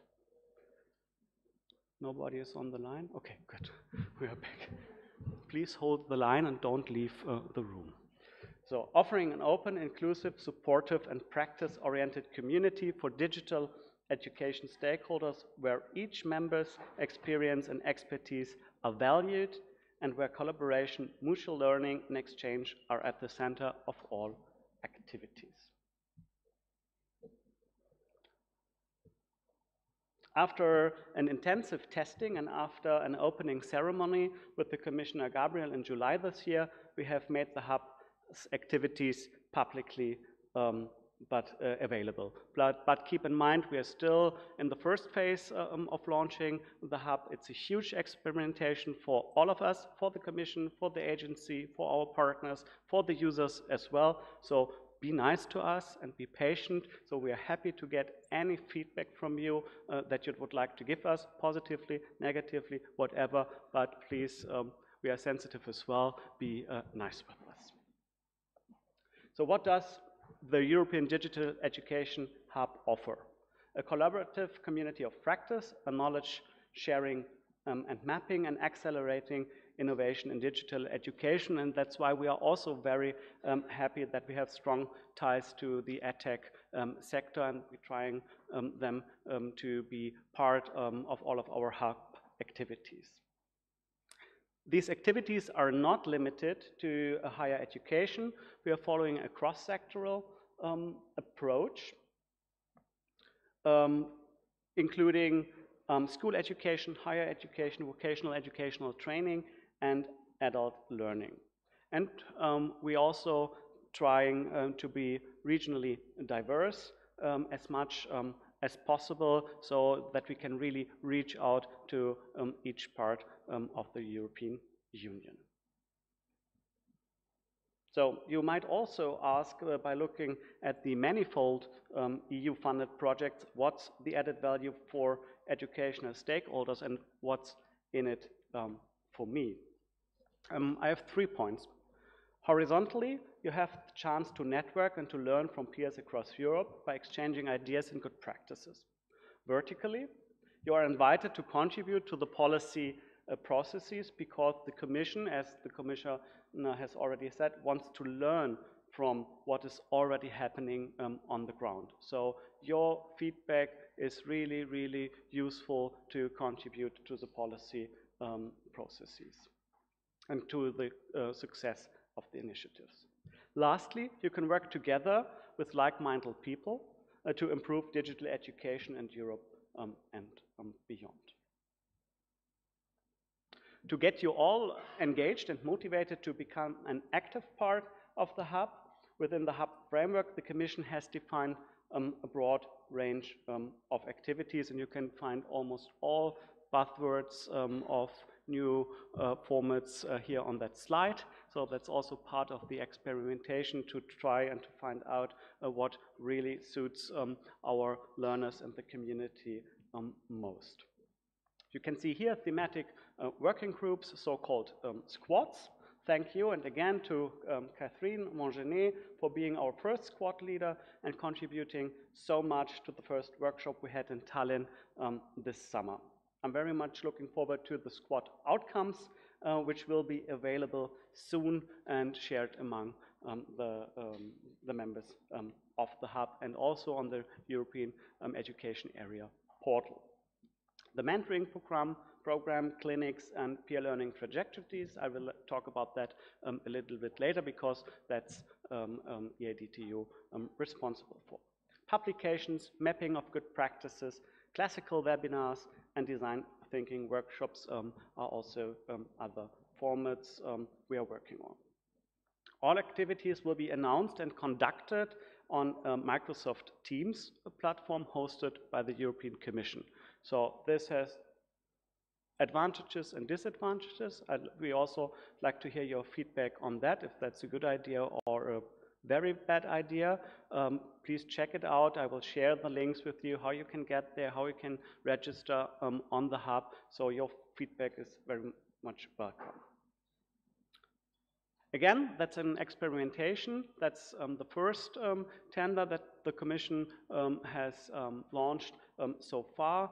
Others might come, and that's again why it's so important to really find out what's good for the community and what's not. Maybe that's too small, and the slides will be available later. Here you have more activities and planned formats in more detail.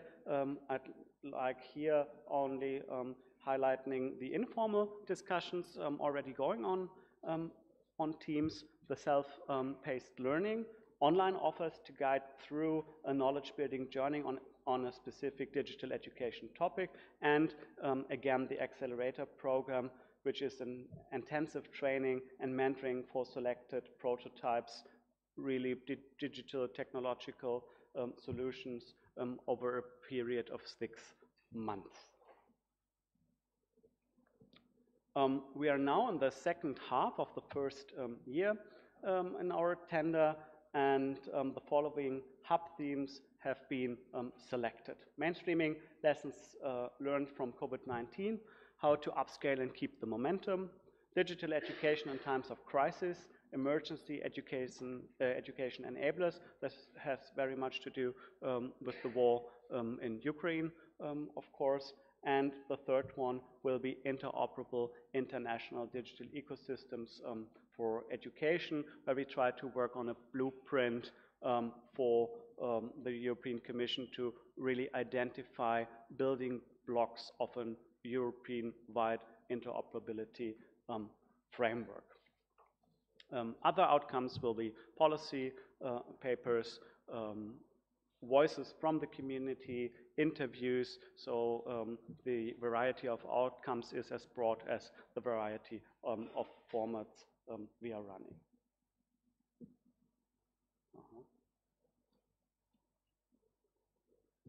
No, I'm a little bit lost because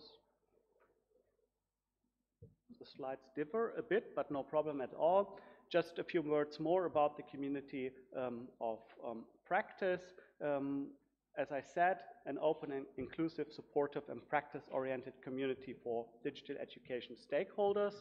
I'd like to also highlight the number of community members, and I'm happy that the Director General has a better insight into the Teams platform, because she said we have already 1,400 members, which is good, and hopefully after this conference we can double the participants on the hub. So please reach out to the hub, get registered, and be part of that. Just a few examples. The next community workshop in Brussels will be on the 27th and 28th of October. The topic, digital education in times of crisis, I already said that, and policy recommendations will be the outcome.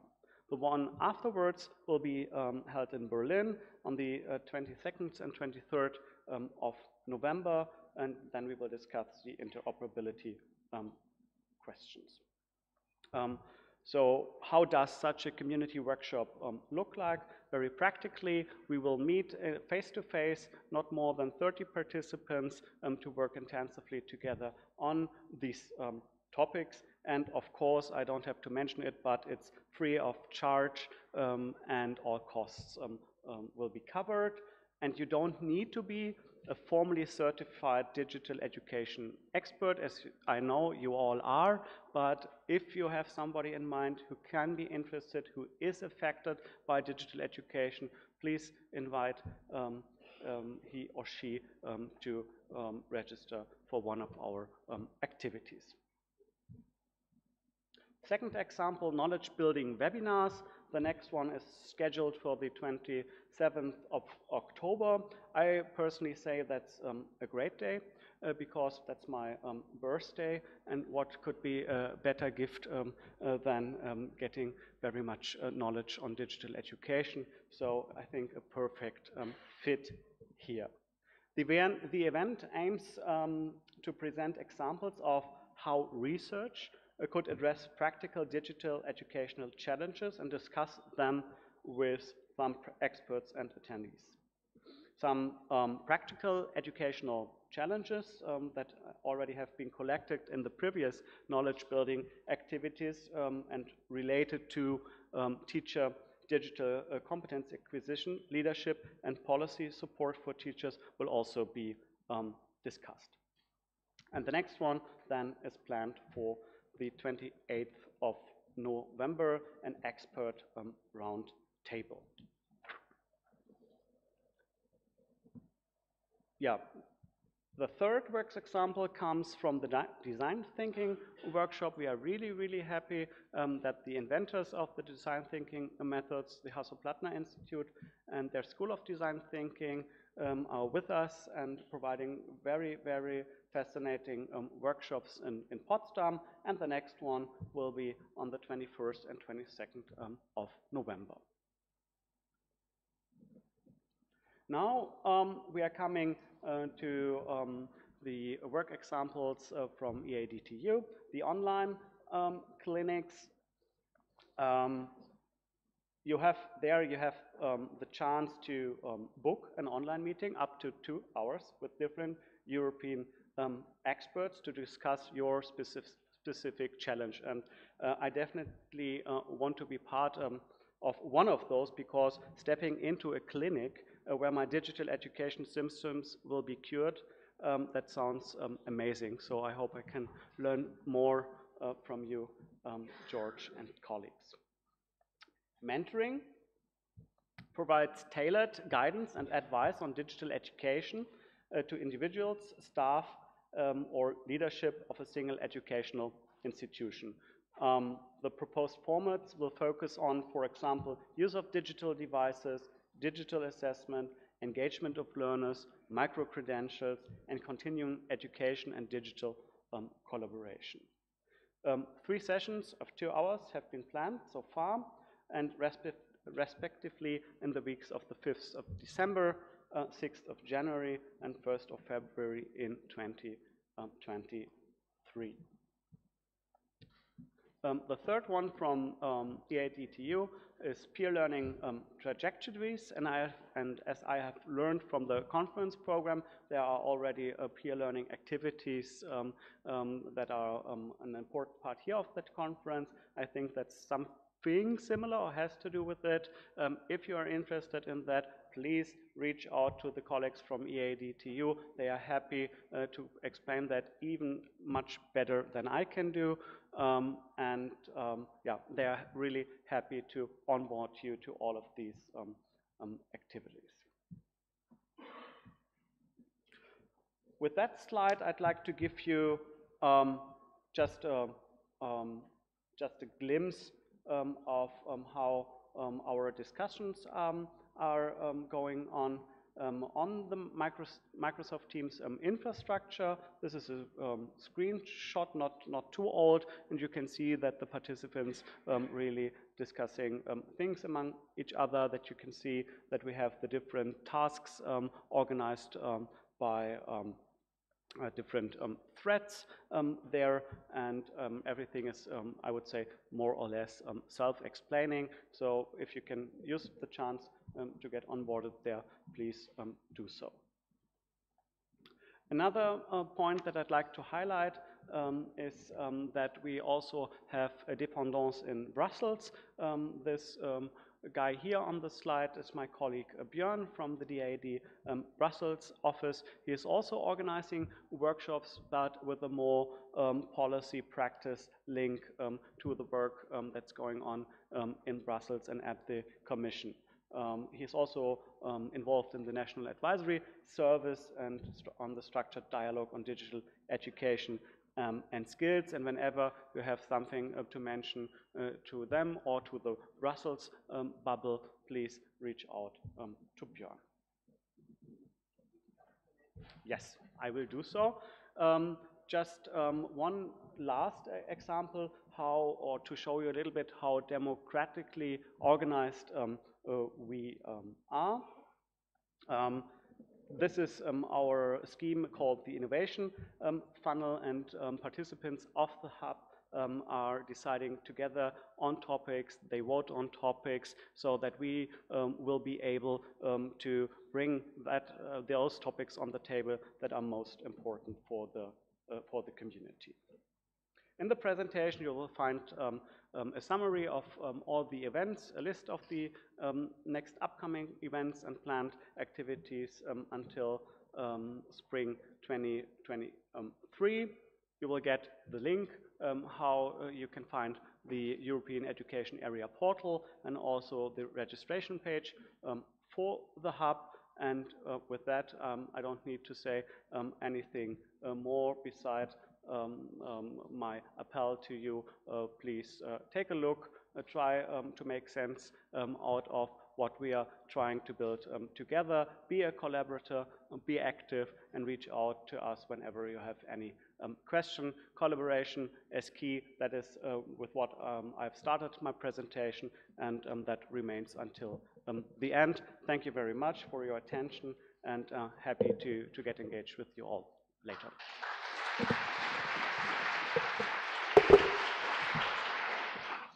Thank you very much for a very interesting talk, and I'm sure this is the right place to get all the help you need. And we move on to the last speaker, and then we'll have some time for questions. Catherine Mongenet, she's the CEO of FAN, which sounds quite interesting, which is the France Université Numérique. Yes. Catherine. Yes. Good afternoon, everyone. Thank you very much for this nice invitation. Perfect. I am taking the lead here. Oh, okay. And I'm the one who is pressing. Okay. So George asked me to discuss a little bit about online learning and the labor market, and I'm not going to talk about France Université Numérique at all. I'm more going to talk about the European MOOC consortium that we built a couple of years ago, because we have had quite a few nice topics on,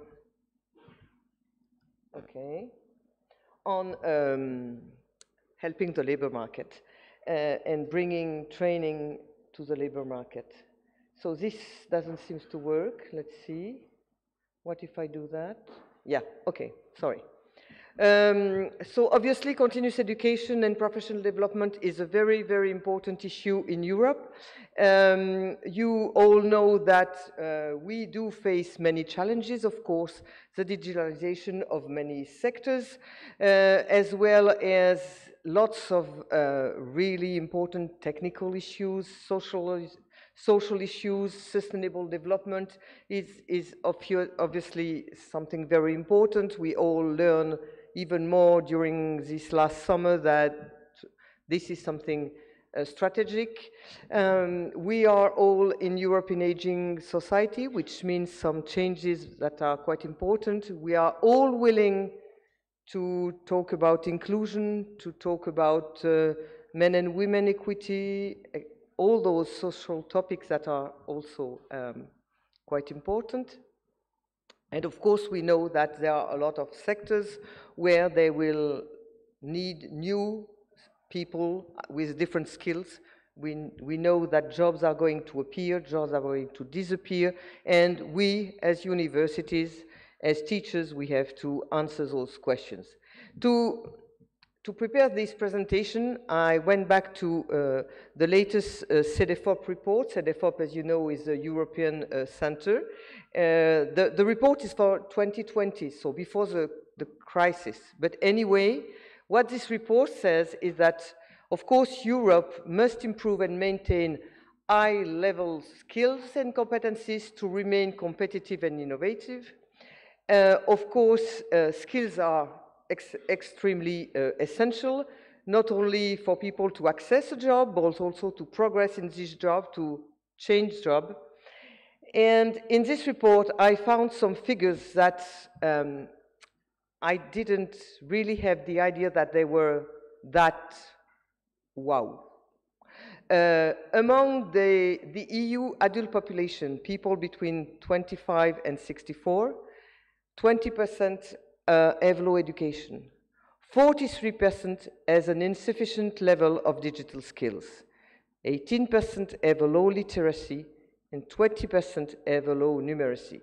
Of course, these are the average numbers for Europe. If you go in this report, and if you look at your country, you may have the good surprise to be with lower figures, or the bad surprise to be with higher figures, but this is the average.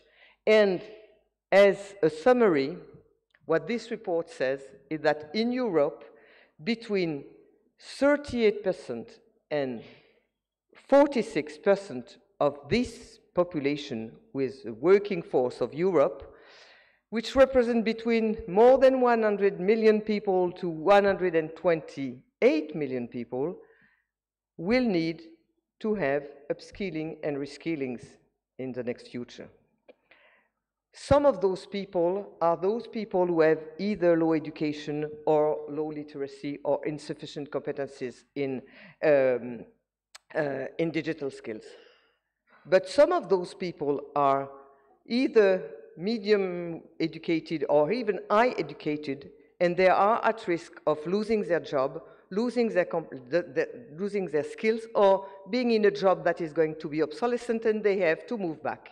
So this is, in my opinion, some important figures that gives us some ideas of what is ahead of us as universities if we want to face this challenge. And I believe we all do. So, of course, the good news is that there is a growing demand of online learning. We all know that. Several speakers already discussed this issue. And the COVID-19 crisis in some way has increased the need of online learning. When we talk, I don't know, lots of you work in open universities, so the situation may be different. But when I talk to colleagues who work in a regular face-to-face university, their idea to new normal, that is what's happening after the COVID crisis, is to go back to the old normal. People, students and teachers, as teachers, mainly teachers, they want to go back and teach like this, right? Students maybe not so, but however, in the context of continuous professional development, in the context of continuous education, the new normal is not going to be back to the old normal. The old normal in many countries, in my country, that's for sure, was a face-to-face. You took people in Paris for a week of training in train or plane, and they were there. No one wants that anymore. People who work in companies, they don't want that. During the COVID crisis, they switched from being in their office 5 days a week to being at home 5 days of the week sometimes, or part of the week. And so they learned to work with technologies better than they used to for things that they didn't do before. And they are really looking for digital learning. And companies as well, employers as well, they are more willing to put people in the context of training online because it's an easy way. The employer is still there, he works, and he takes training. The training are more organized in a more asynchronous way. So this is a win-win situation. And there are figures that prove that things have changed, that since 2020, when you look at all the data on all the online learning platforms, then the number of new learners have tremendously increased.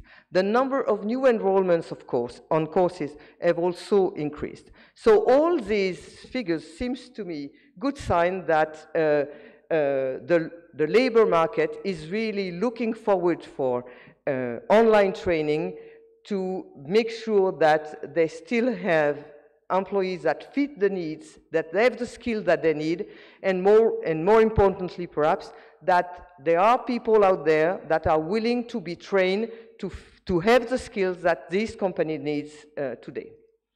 And of course, because of this need of upskilling and reskilling, we all know that people will need to go to train more often, but for a shorter period of time. One of my colleagues in a university used to say, university has to provide for after-sales services. Yeah? We used to, the oldest one here, I'm one of the oldest one, I believe, but we were used to have an initial training and then go for 20, 40 years of working, and no one saw that it was important. This is not the world that we live now. We have to provide training for everyone to go back to school for a shorter period of time, again and again, to make sure that they still have the skills that they need, new skills, new competencies, to be people who have a nice job, right? And this needs more modularization. And the emergence of micro-credential is really related to this idea that we have to provide smaller pieces of learning that fit the needs of the labor market, that fit the need of people who work, who have a job, but they have to be trained to stay on their job. And that's exactly what we have been doing in the European MOOC Consortium. So, just a couple of words of the European MOOC Consortium. As its name tells, it's a consortium for all the MOOC platform, academic MOOC platform in Europe. We created under the umbrella of EADTU. And I'm going to spend 1 minute here to say really a great thanks to EADTU, who is an important part of this consortium, because they are the one who make sure that we are a consortium, we take the time to discuss and share, and so without EADTU on these topics, we probably wouldn't be as strong as we are today. So really, thanks George, and thanks all the colleagues from EADTU for that. So the Open MOOC Consortium, as you see, the founding mentors were FutureLearn, France Université Numérique, Myriadax, which is the Spanish platform, EduOpen, which is the Italian platform, and EADTU, and OpenUpEd, which is a portal of courses that from your courses as well. Later on, we were very happy to welcome now, which is the Portuguese platform. I don't see Ran is in the audience. Yes, over there. And our colleague from Austria with the iMOOCs platform. And hopefully in a couple of days, we are also going to welcome OpenHPI, which is a German platform. Obviously we created this consortium because we wanted to discuss together, to strengthen the idea that MOOCs are important in Europe, to be an organization visible from the EU, to have some sort of influence on policy. And we had been very lucky in 2019 to have an Erasmus Plus project, which was the Knowledge Alliance, with companies, with labor markets, with employment services from different countries. And the idea of this project was really to strengthen the use of online courses in the field of continuous professional development. And we had very, very, very nice discussion with people from this world that we don't know so well, and to understand what should be done, what was expected, and stuff like that. In this consortium, we very, from the very start, we discussed about micro-credential. And if you look at the international platform, look at back in, even in 2017 or 2018, they started to create different sorts of micro-credentials. You had the micro-masters, you had the nano degrees, you had specialization, you have, go on this platform, go on edX, go on Coursera, and you will see you have lots of degrees that you don't really, and when you look at those, when you try to compare those in terms of what are the outcomes, what is the student load, all those, when you look at that, and there is a very nice study in on the Class Central website, if you want to go there, that shows that this is a big mess. There is no consistency, and the consistency, this absence of consistency is really a problem. It's a problem for companies who are willing to, okay, they want to pay for their employee to be trained. What are they buying when they go on this platform? And it's also a problem for the learners because they don't really know what they are. So what we have been doing from the very start in this Erasmus Plus project, EMC for the labor market, was really to try to do something differently at the European level. That is to say, try to define a clear micro-credential system in Europe, with the idea that it should be clear, understandable, and it should also facilitate, of course, the recognition between higher education institutions. And that's how we created the common micro-credential framework. Sorry for the picture over there. So the common micro-credential framework, we are very happy. Now it's a brand. Should I say a brand? Huh? George and his colleague deposited the micro-credential label at the European Patent Agency, whatever it's called.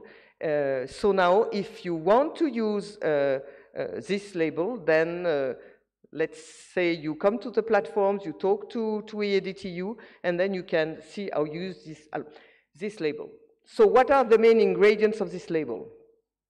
It's a certain number of workload. This workload corresponds to ICTS. We remember that we are a platform who deliver courses from universities. So the course that your university deliver can, of course, provide with ICTS. We, of course, focus only on higher education degrees, that is to say level 5 to 8 from the European qualification framework. And we rely on higher education institution for the quality assurance, of course.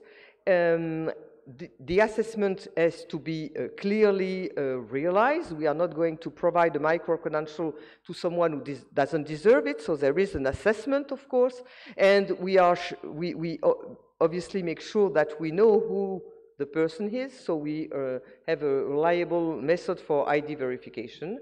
And at the end, there is a transcript that says everything that has to be said on the learning outcome, the hours spent by the learner, the level, the credit earned. So if we try to summarize, the Common Micro-Credential Framework is really something that is accredited, rigorously evaluated, standardized, transferable.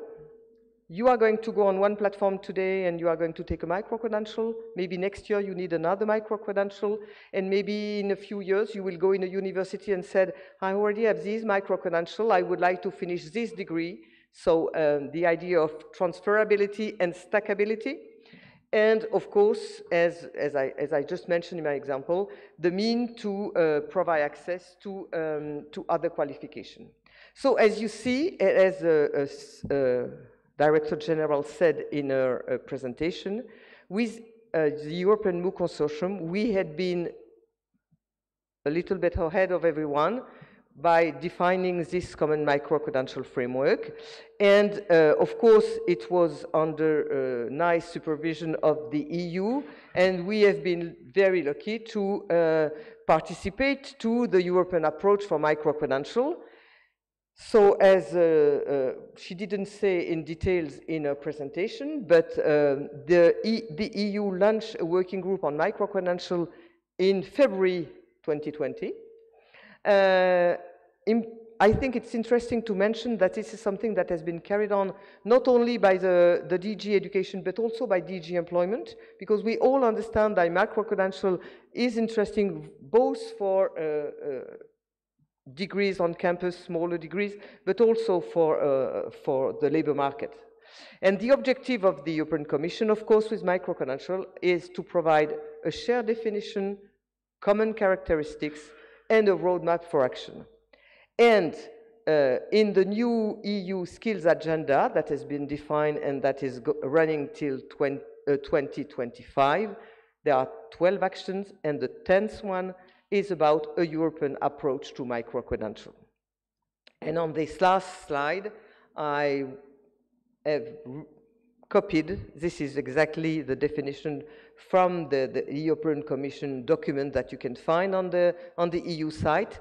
So as you can see, the definition of a micro-credential, it's a proof of learning outcomes, that the learner has acquired following a short learning experience. These learning outcomes have to be assessed against transparent standard.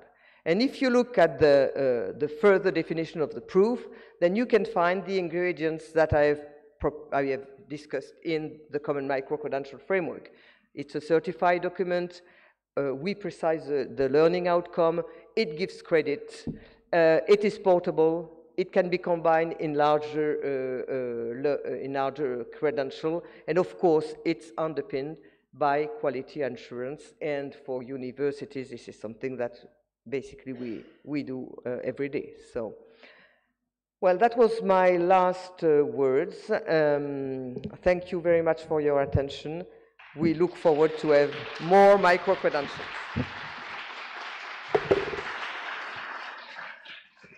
Thank you very much for your presentation. I think we have here 4 excellent keynotes, so it's a good starting point of the conference, and we have some time for questions, comments. We still have here the 4 speakers. Are there any? Yes, there is one. I don't know whether we have a microphone or no. Maybe if you just stand up and.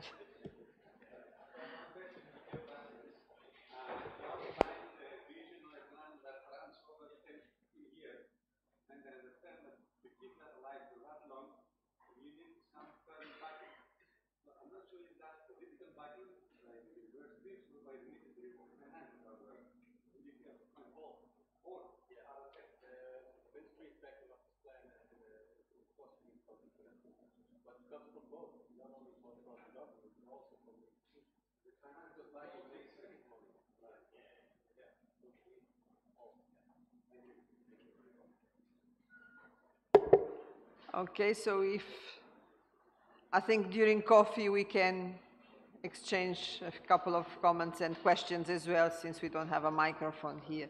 So now it's time for coffee, and thank you very much for our speakers and for the audience to be here as well. Thank you.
conference. It's my pleasure to chair this session in collaboration with the Center for Open Education Research.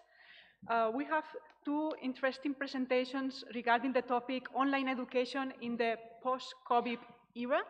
So we were in the previous keynote speakers hearing about the possible lessons from COVID-19 in online education, and I think these examples of research in this context will also provide some insights and lessons learned from the pandemic and beyond, which is also, of course, important and key.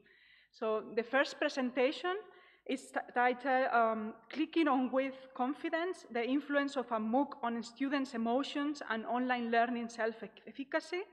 And it's going to be presented by Dr. Elaine Byrne from Dublin City University. I will briefly present introduce the presenter. Dr. Elaine Byrne is the Micro-Credential Research and Implementation Officer in Dublin City University Studio. Elaine has also a growing portfolio of scholarship in the areas of online and distance learning and teaching, with a particular focus on micro-credentialing and the role of emotion in online learning. So has experience working on national and international research projects in these areas of digital learning and micro-credentialing. And in fact, connected to this presentation, she was leading the design and development of the MOOC, A Digital Edge, Essentials for the Online Learner, which has attracted over 10,000 learners to date.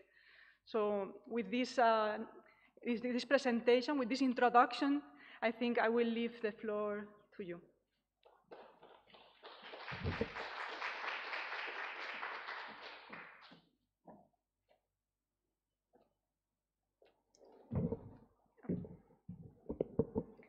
Thank you.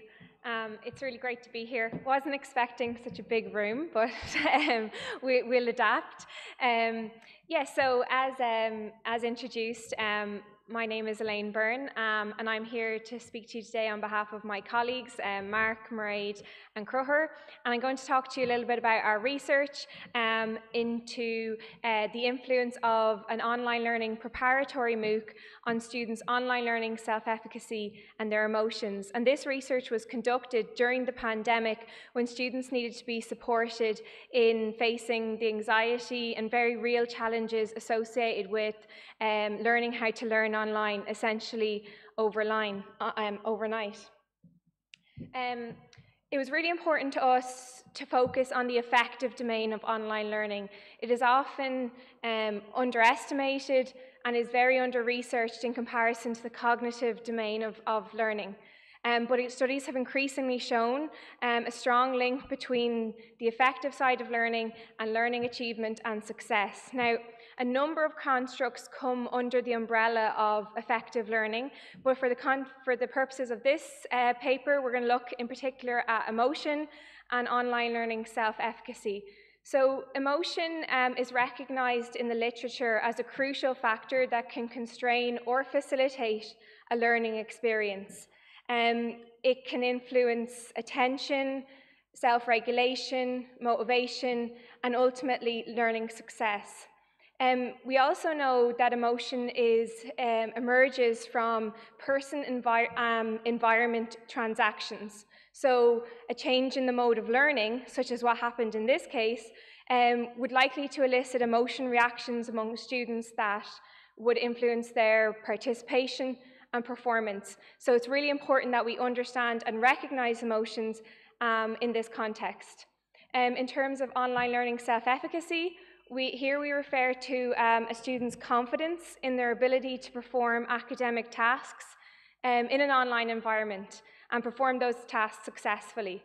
And it's probably important to note here that when we talk about this belief, it's only a belief. It's not actually, it doesn't necessarily equate to what the person can actually do in reality, but nevertheless, it is been shown to be a predictor of retention, satisfaction, engagement, and again, learning success and achievement. So it's really important that we work when we can to support these affective states in whatever way we can. I suppose in that vein, in the self-efficacy theory that was developed by Bandura, he determined that online learning self-efficacy beliefs could be developed through a combination of the following. So, enactive mastery experiences, vicarious experiences, verbal persuasion, and the sociological and affective sources. So what I mean by enactive mastery experiences are an individual's prior experiences with a task or a similar task, and those experiences are indicators of capability. So naturally, previous successes build confidence while failures weaken it. This is generally recognized as one of the strongest indicators of self-efficacy because it's something we've experienced ourselves and we have tangible, evidential or experiential evidence of that success or failure.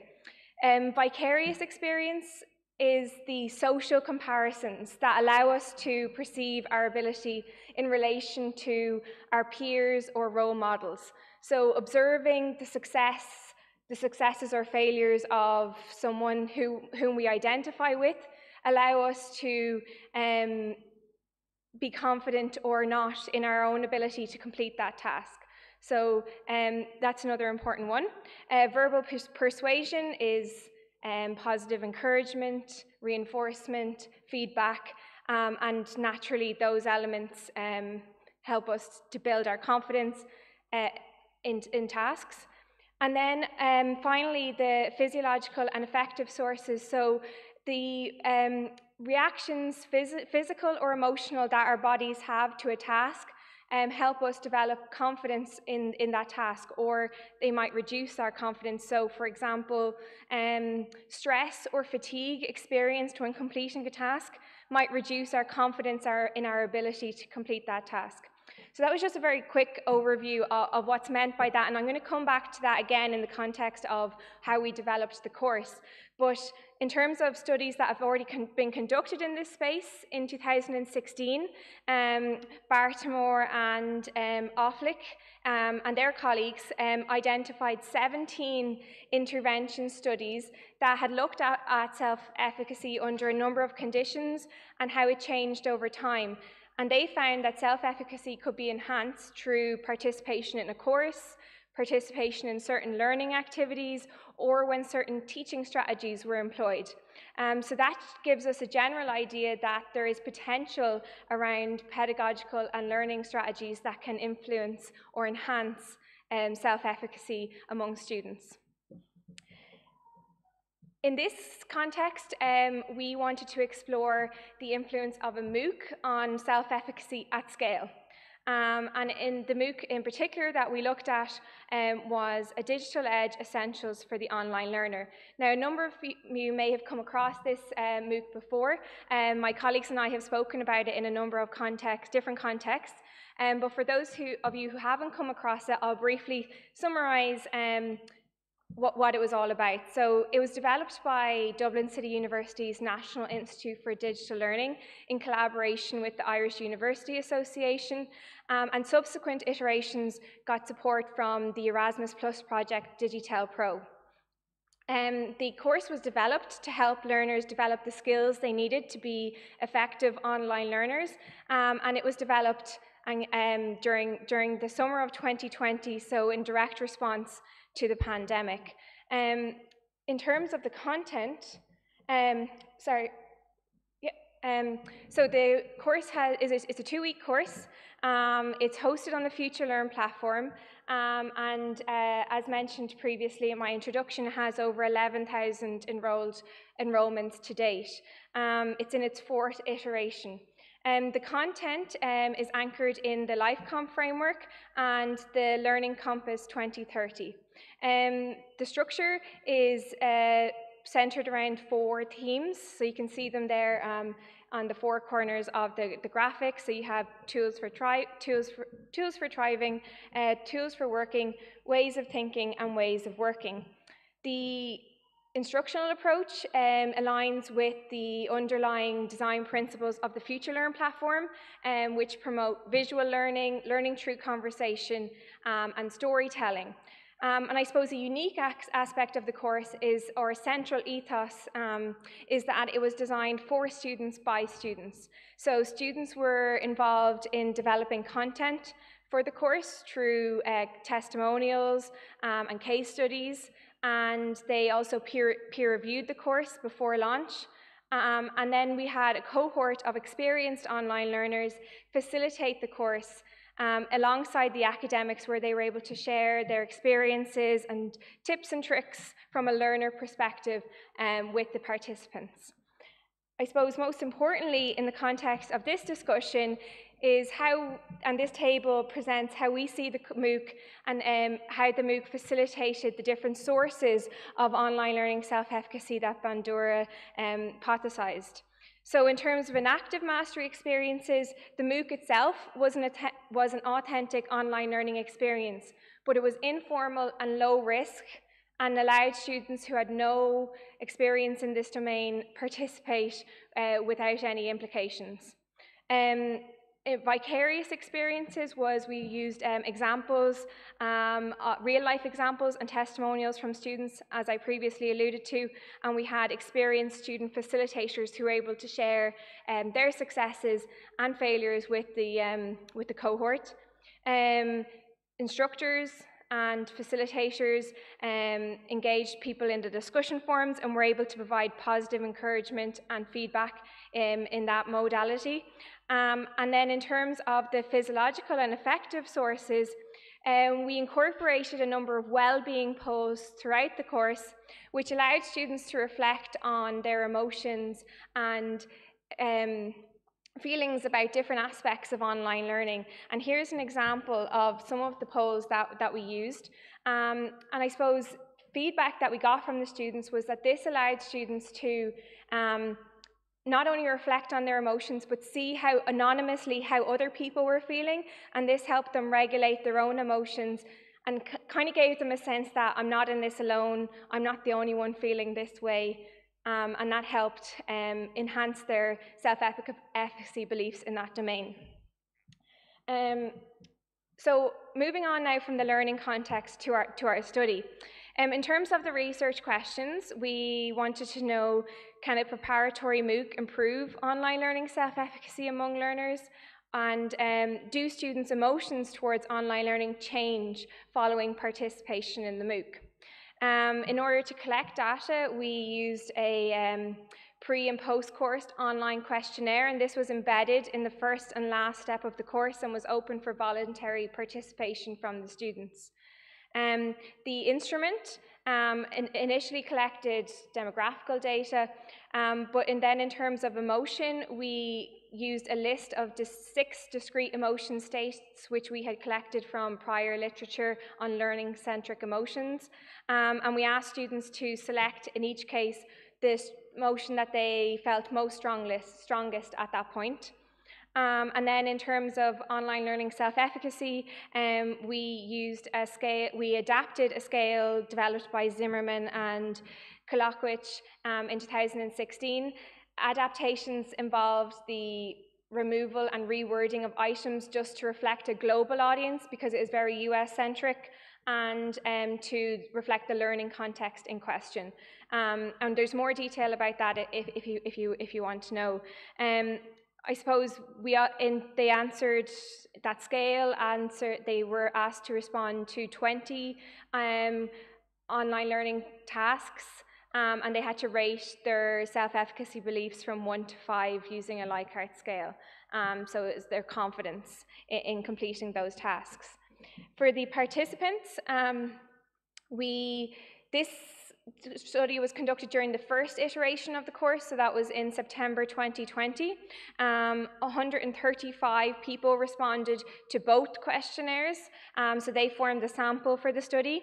The majority were female, and over 2/3 were in their first year of study at 3rd level, which was what we anticipated given the nature of the course itself, but it was also open to other students. An exploratory factor analysis identified 4 domains of online learning self-efficacy. So self-efficacy navigating technology, self-efficacy communicating online, self-efficacy managing your time online, and self-efficacy learning at a distance. So that's not being in the same room as your instructors or your peers. So I suppose from that perspective, it demonstrates that it's a multi-dimensional construct, and also differentiates us from studies that look at only one dimension of online learning self-efficacy, namely technology in online learning, and that's where a lot of studies place the primary focus. So what did we find then? Well, we paired sample t-tests identified significant differences in the means of all 4 dimensions of online learning self-efficacy. Post-MOOC scores were significantly higher than pre-MOOC scores, so online learning self-efficacy was enhanced following participation in the MOOC across all 4 domains, which is really encouraging. The strongest, or the most, the biggest change was with self-efficacy to communicate online, which nicely aligns with the underlying pedagogy of the MOOC, so there's a nice alignment there. In terms of emotions, our frequency counts showed that emotions, more positive emotions were reported post-MOOC than pre-MOOC, and less negative emotions were reported post-MOOC than pre-MOOC. Now, just given the nature of the measurement that we used to collect data about emotions, we weren't able to conduct inferential statistics in this case, so this is just a descriptive outline of what we found. But again, I think it's very obvious what was happening here. Finally, I suppose to bring this all together, we want to look at, with these findings, we think that the MOOC, or something similar to it, is a great addition to the online learning and teaching toolkit that an educator might have to support and scaffold the learning experience for students, in particular if you want to support students in their ability to communicate online. We also feel that the MOOC, with its co-facilitation from students, is an excellent example of how learner-driven and self-directive initiatives can work really well. It doesn't always have to be institutionally driven or coming from the top down, that the students themselves can play a big role in supporting each other in developing their confidence in studying in an online space. Also, from an emotional perspective, we think it's really important that educators are aware of the emotions that students can feel towards online learning, whether they're founded in concrete examples or not. Students have preconceptions about online learning, and we need to be aware of them and address them as much as possible during the learning experience. I suppose then, just to finish up, we feel that this study could be enhanced further with some qualitative research, and that's how we hope to progress this down the line, to really delve deeper into these sources and how the MOOC helped help students develop their confidence and change their emotional perspective over time. So I'm just going to finish up by saying thank you all very much, and I'm open to any questions that you might have in relation to this.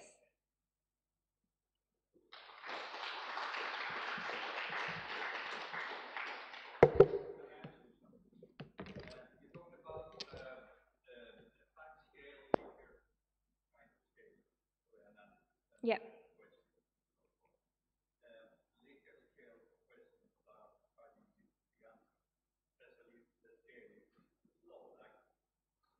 Yeah.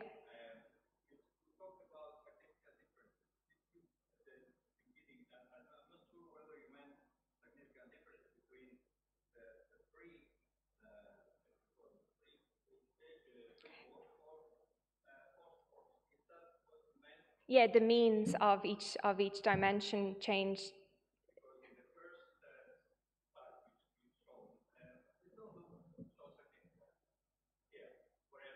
Yeah, no, we had medium to large effect sizes for all changes. Well, the second one is frequency counts, so it's not an inferential statistic, it's just percentages of learners who reported each one.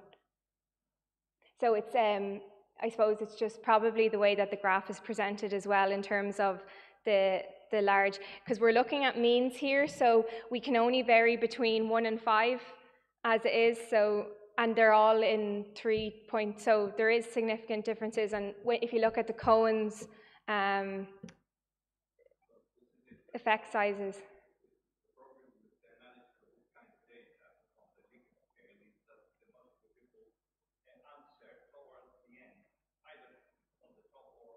Okay.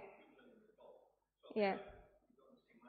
Yeah, and it's probably coming from the fact that a lot of people had some experience with forms of online learning or using technology in different contexts. We're looking at a cohort of students who are, we would assume, in some way technologically savvy, but I think what is needed in this case is more qualitative research to really delve deeper into what this means in reality. And that's something that we really intend to do. We have collected qualitative research from an emotion perspective, and we're thematically analysing that to really see where the sources of the emotions. So I think, and that's something that really hasn't happened with online learning self-efficacy so far. It's predominantly been scale type measurements. So how we talk about that from a qualitative perspective probably needs more exploration. Yeah. Yeah. Yes, there is a question there. It strikes me the really interesting question is what's going to happen to the same students on the next course? We want to know if there's an impact that really follows through to the people. Yeah, so more longitudinal studies in terms of so those students in question are probably now in their second year of higher education study, and the impact of that is definitely something that would be really interesting to look at. I suppose how you would go about that, especially now that many of the modalities of teaching and learning in that domain have returned to face-to-face in some contexts, or have only small elements of online learning now. But it definitely is something that would be interesting to explore.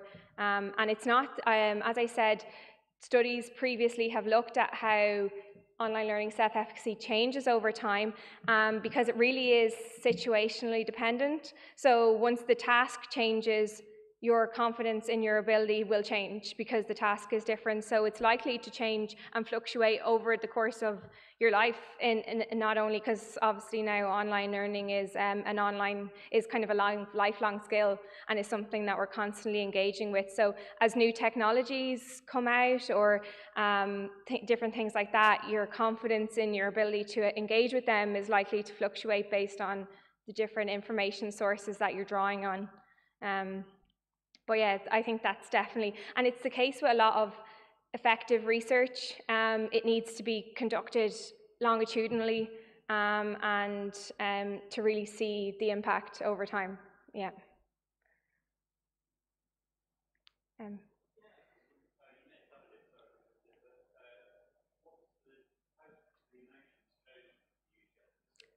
It was just based on previous research that had been conducted in the online learning space with respect to emotions. So we wanted to keep it, our primary focus was on online learning self-efficacy, and we didn't want to, we were very aware of survey fatigue, and we wanted to keep it as short as possible. So the emotion really was to keep the list very much short and sweet. And from prior experiences of, let's say, learner diaries, so another study I conducted was around kind of learners submitting diaries around their emotions over time, and we find that people find it very hard sometimes to verbalize their emotion, and they tend to go on tangents when they speak about their emotions. So keeping it in a list was just for practicality in this case, and the fact that we wanted people to focus on the course itself as much as possible and keep the survey as accessible as possible from a time perspective.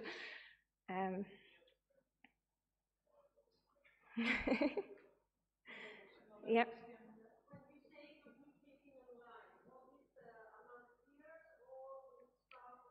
It was both. So there was items that were encompassed by that factor that reflected engagement with peers, instructors, using chat boxes, synchronous interaction. So there was the whole, pardon? Yeah. Yes, yeah. So like, yeah. Thank you all very much.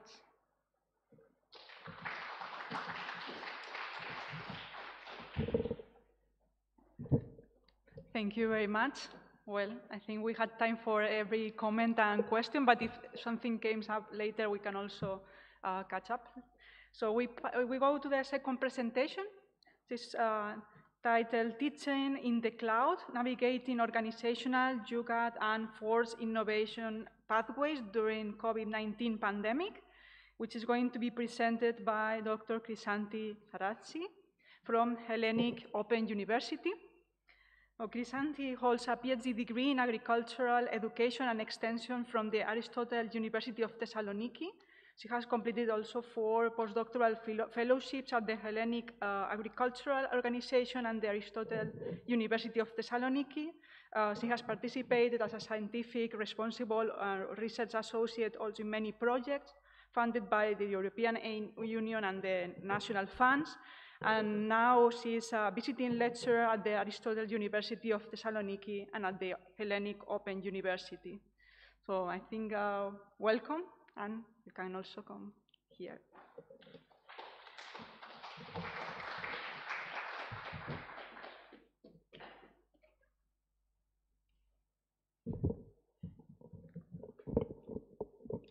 Okay. Hi everyone. Hi Victoria. I should be taller, but it's okay, I think. I'm Chrysanthi Saratsi, and in this study, with my colleague Evangelos Lioutas, we examined the innovation pathways that the Greek universities, Greek university institutes followed during the first waves of the pandemic. COVID pandemic disrupted many sectors of our societal life, including higher education. From the organizational point of view, we know that when external crises occur, organizations have only one realistic option: to innovate, opening up new opportunities and new opportunity windows. Higher education also did the same, of course. They shifted to digital education using different platforms like Zoom, Skype for Business, WebEx, and so on. Nevertheless, innovation is not just the use of an innovative product or technology. It is a social process that depends on actors, on the practices that actors use while innovating. Therefore, to understand the transition to digital education that universities followed during the pandemic, it is important to answer 2 questions. How do teachers and students react to and make sense of digital education innovation, and what types of adaptations did they make? To meet our research purpose, we followed a qualitative research approach. We first developed 2 semi-structured interview guides, one for students and one for teachers that participated in the research. And these 2 guides had consisting of 3 sections, referring to the first one, how they experience the transition to digital education, their coping and adaptation strategies, and the perceptions of the innovations used. To evaluate face and content validity of the guides, we invited two experts from higher universities that had higher educational institutes that had more than 5 years experience in conducting qualitative research. And these two experts evaluated, assessed different parameters of the guide, for example, the proper wording, the relevance to the research objectives, the comprehensiveness of the questions, and so on, the length, the length instrument, and so on. After some modifications, additions, and improvements, the two guides took their final form. After the first 10 interviews, we performed an interim analysis in order to uncover some concepts and issues that emerged from this process and helped us to facilitate addressing the research questions. So we followed the reflexive iteration process, and this gave us the opportunity to introduce some new questions in these guides. We followed the snowball sampling process, and this research involved two universities, Greek universities. The University A offers degrees in several disciplines, holds a high position in international rankings, and has a long-term tradition to disciplines like medicine, engineering, humanities, and earth sciences. Institute B, it's a relatively new institute, and focuses mainly on more technical disciplines. Participants were 5 academics, teachers, 2 from University A and 3 from University B, and 22 students, 9 from Organization A and 13 from Organization B. In total, we conducted 27 interviews in a 2-month period. The research started, all this process started a year ago, in October 2021, after a 3-semester period of online courses. On October 2021, started the physical classes again. And here, in these graphs, we can see some information about the two samples. Teachers, their mean teaching experience in higher education institute was 12.6 years, and 3 of the academics that participated in the study were women. Students had an average age of 20.7 years, and as we can see in this graph, 59% of them were women. In this table, we can see the sample of teachers, their area of expertise, and the years of experience. The acronym PCM stands for Physics, Chemistry, and Mathematics, and we can see that we have a range of fields, earth sciences, humanities, social sciences, and engineering, and teachers had their experience on higher education ranges from 5 to 21 years. And here are our 22 students, their age, and their field of study. Another acronym here, PESS, means Physical Education and Sports Science. We had several disciplines here, earth sciences, engineering, humanities, physics, chemistry and mathematics, social sciences, physical education and sport science, and medicine. To analyze our data, we employed a thematic analysis. After the interviews, all the data were transcribed, and we started the generation of codes. Then codes sorted into sub-themes, and then we created the sub-themes were grouped, and we created the three main themes. The first one refers to the forced nature of the digital education, which was considered as a threatening innovation by the teachers. The second one refers to the to the innovative organizational and managerial practices that teachers follow during online teaching. And the third theme concerns micro-innovations developed by teachers to enhance the quality of lectures in digital classes. We use the term Zugad innovation to label this theme. Zugad comes from the Hindi word Zugad that describes an innovative fix.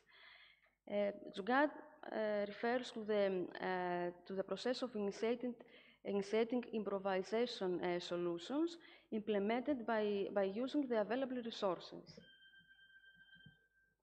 So let's move on to the results. We will follow the three themes here. The first one is forced innovation. For some academics, the opening of online classes was viewed as unwelcome change that threatened their status quo.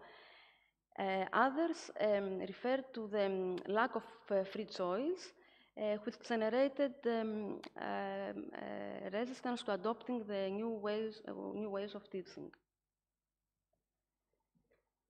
In some instances, the forced nature of transition to digital education generated unwillingness on the part of the teachers to adapt their way of teaching.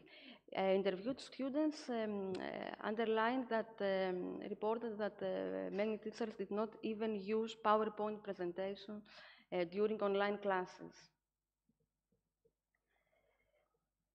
However, the forced nature of innovation created also some gray zones regarding the intellectual property rights and the responsibilities or obligations of teachers and students. As we can see here in the red font, the most important comments of teachers and students. However, the lack of skills, of digital skills on the part of teachers was another important issue that some teachers highlighted. While students also emphasized the lack of functional transition plans.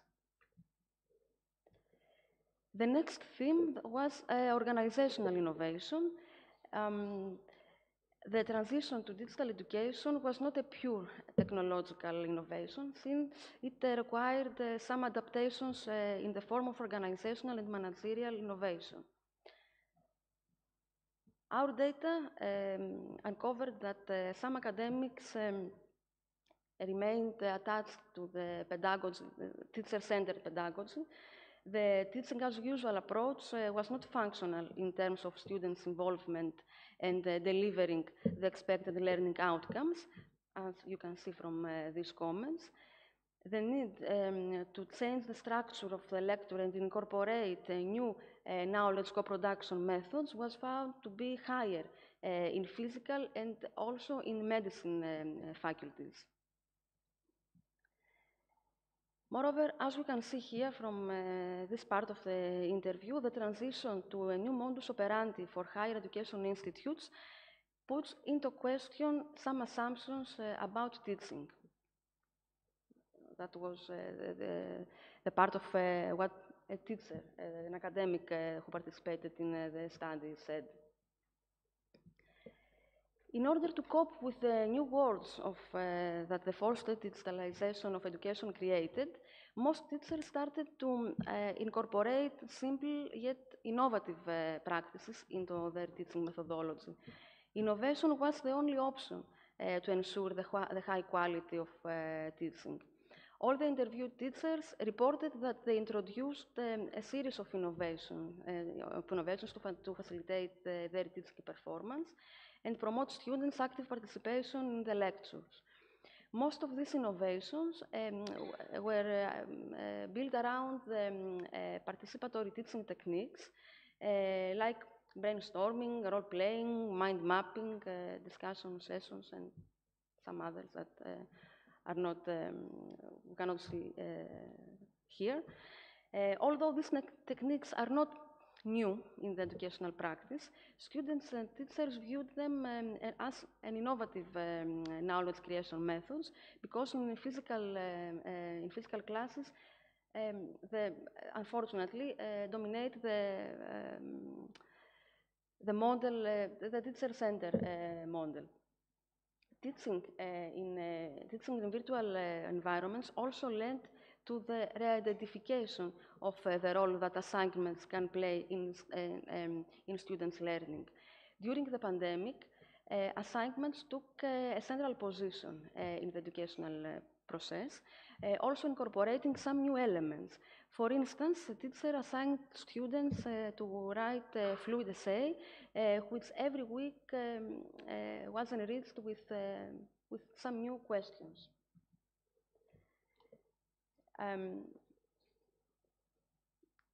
About organizational education, the third dimension of this, our analysis revealed that some of the organizational innovations that the teachers incorporated into their courses had also some positive side effects. For instance, some of these innovations encourage students to create team spirit, to facilitate the building of soft skills, and to enhance the development of social capital within the class. And here we can see a part of an interview of the student highlighting some of these skills and also the increase of self-confidence. The third theme, as we saw earlier, is Zugad innovation. Zugad includes innovations involving the use of already existing tools that are freely available and easily adaptable to the educational practice. Zugad refers to the idea that of combining teachers' improvisation and simple instruments to produce positive learning outcomes. The analysis uncovered that Zugad arose from the need to keep students. Since innovation is a survival strategy for organizations, we need to increase innovation capacity of higher education institutes. So we need to know how to do it. So we need more research on this. And I think that this conference is moving to the right direction. Thank you for your attention, and I'm here for your questions. Thank you. Is there any question, any comment? I don't see with this kind of light.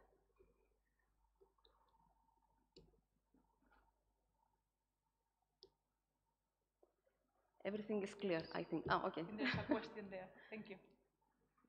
Did you get a sense that those changes will persist when the world goes back to normal? Or? Thank you very much for your question. I think that this was the beginning of a new era. I think that we will have a hybrid form of education, and many times we prefer to have some online lessons to facilitate also students and and because we want to make some supplementary lessons, and I think that it is a good experience for students and also for us. And I think, yes, that this pandemic showed that there are many options, and we can be flexible, and we can follow other routes. I think it is a good opportunity to think that there are many options, and there are many opportunities in everything we do. So we can't left aside what the online classes. We can incorporate them into the educational practice. I think it's a useful tool for some, not for ordinary lessons, but we can supplement our lessons. We can invite some teachers from other universities. It is easier to bring together people from all around the world in this way. So I think it's a useful tool for the academics, for all the academia. Yeah.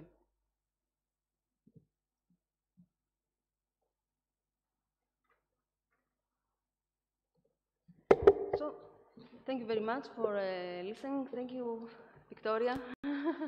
Thank you.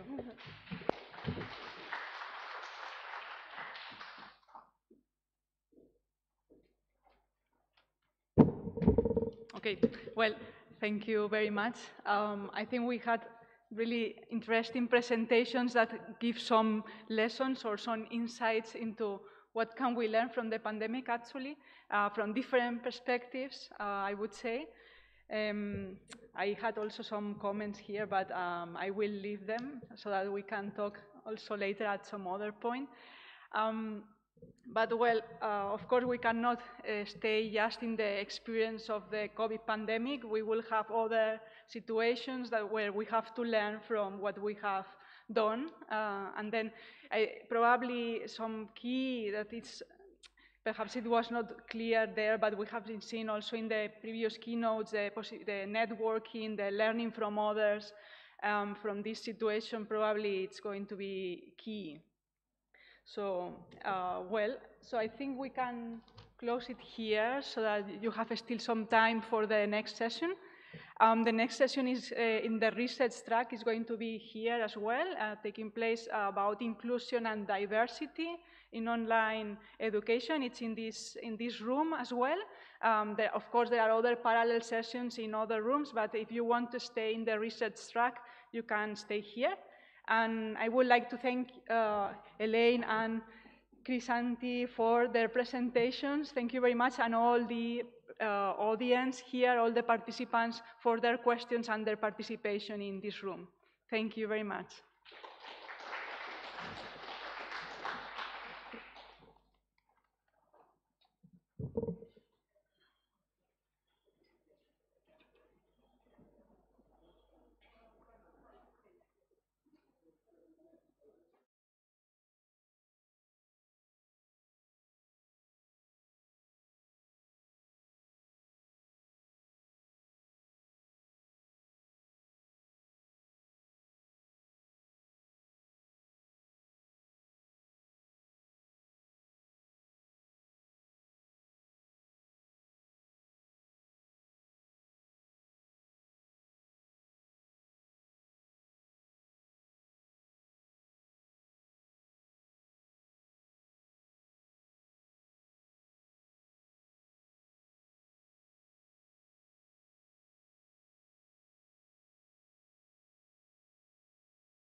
research session. I'm Hakan from Anadolu University of Turkey, and we have again two presentations. They both focus on very important issue, inclusion, especially diversity and inclusion.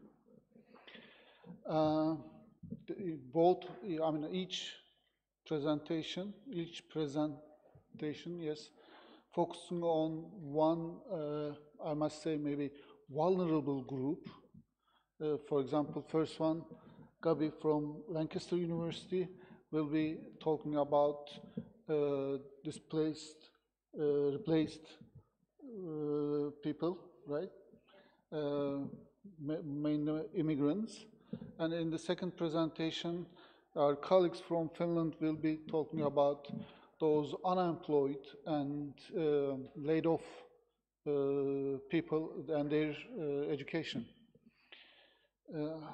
Before starting, I would like to say that thanks for coming. I was waiting for George. George left before me. I was going to say that he was going to buy you a drink after this presentation because of your eagerness to stay, but he left. Anyway, before I shouldn't spend so much time, I would like to first invite our first presenter. There are a lot about her you can read, but you will understand when she starts explaining her research. But mainly what I can say that is Gabi is a, Gabi, right? Gabi. Yeah, she's an advocate for openness, and she does a lot of work about how to open up education. You should read, I just read her blog, Art of E-Learning. So you should follow and read her curriculum vitae, CV. Yes, Gabi, your turn. You have 20 minutes, then we will have the question and answer session. Are these your glasses?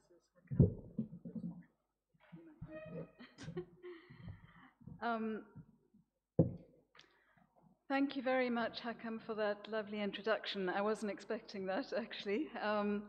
And thank you to everyone for coming. I know it was, it's the last session of the day, and I really appreciate people actually coming to the session. So I'm going to talk to you about the research I've been doing for my PhD. I haven't finished my PhD yet, it's work in progress. It's about displaced learners and online engagement in higher education, and it's a capabilitarian analysis. Some of you might be familiar with the capabilities approach. Don't worry if you're not. I'll explain a bit about it. Let's see. Right. So just a little bit of the big picture background. What we know is that there are almost 90 million displaced people around the world, refugees, asylum seekers, internally displaced people. And only 5% of them are known to be in higher education, in contrast with around 40% of the general population, in a certain age group, that is, that the UNHCR has researched.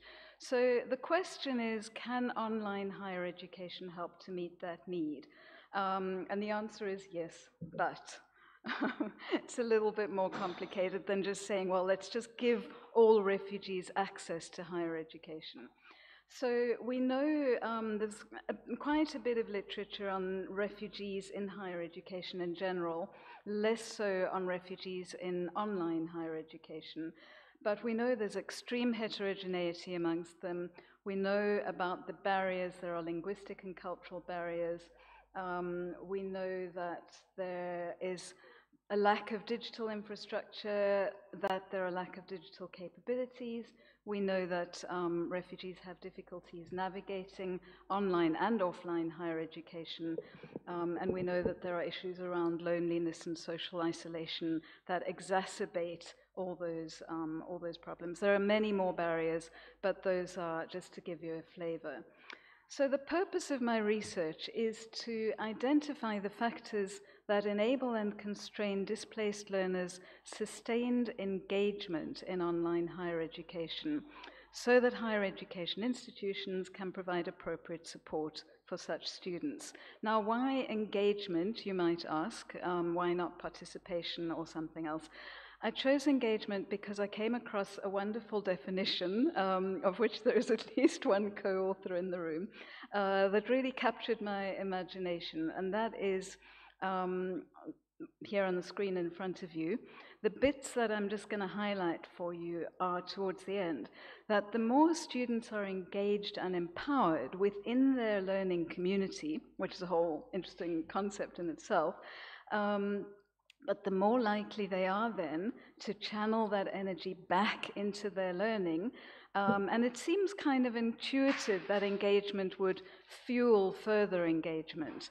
But I was curious as to how this fueling actually happens, and I wanted to see if I could find empirical evidence of that amongst asylum seekers and refugees.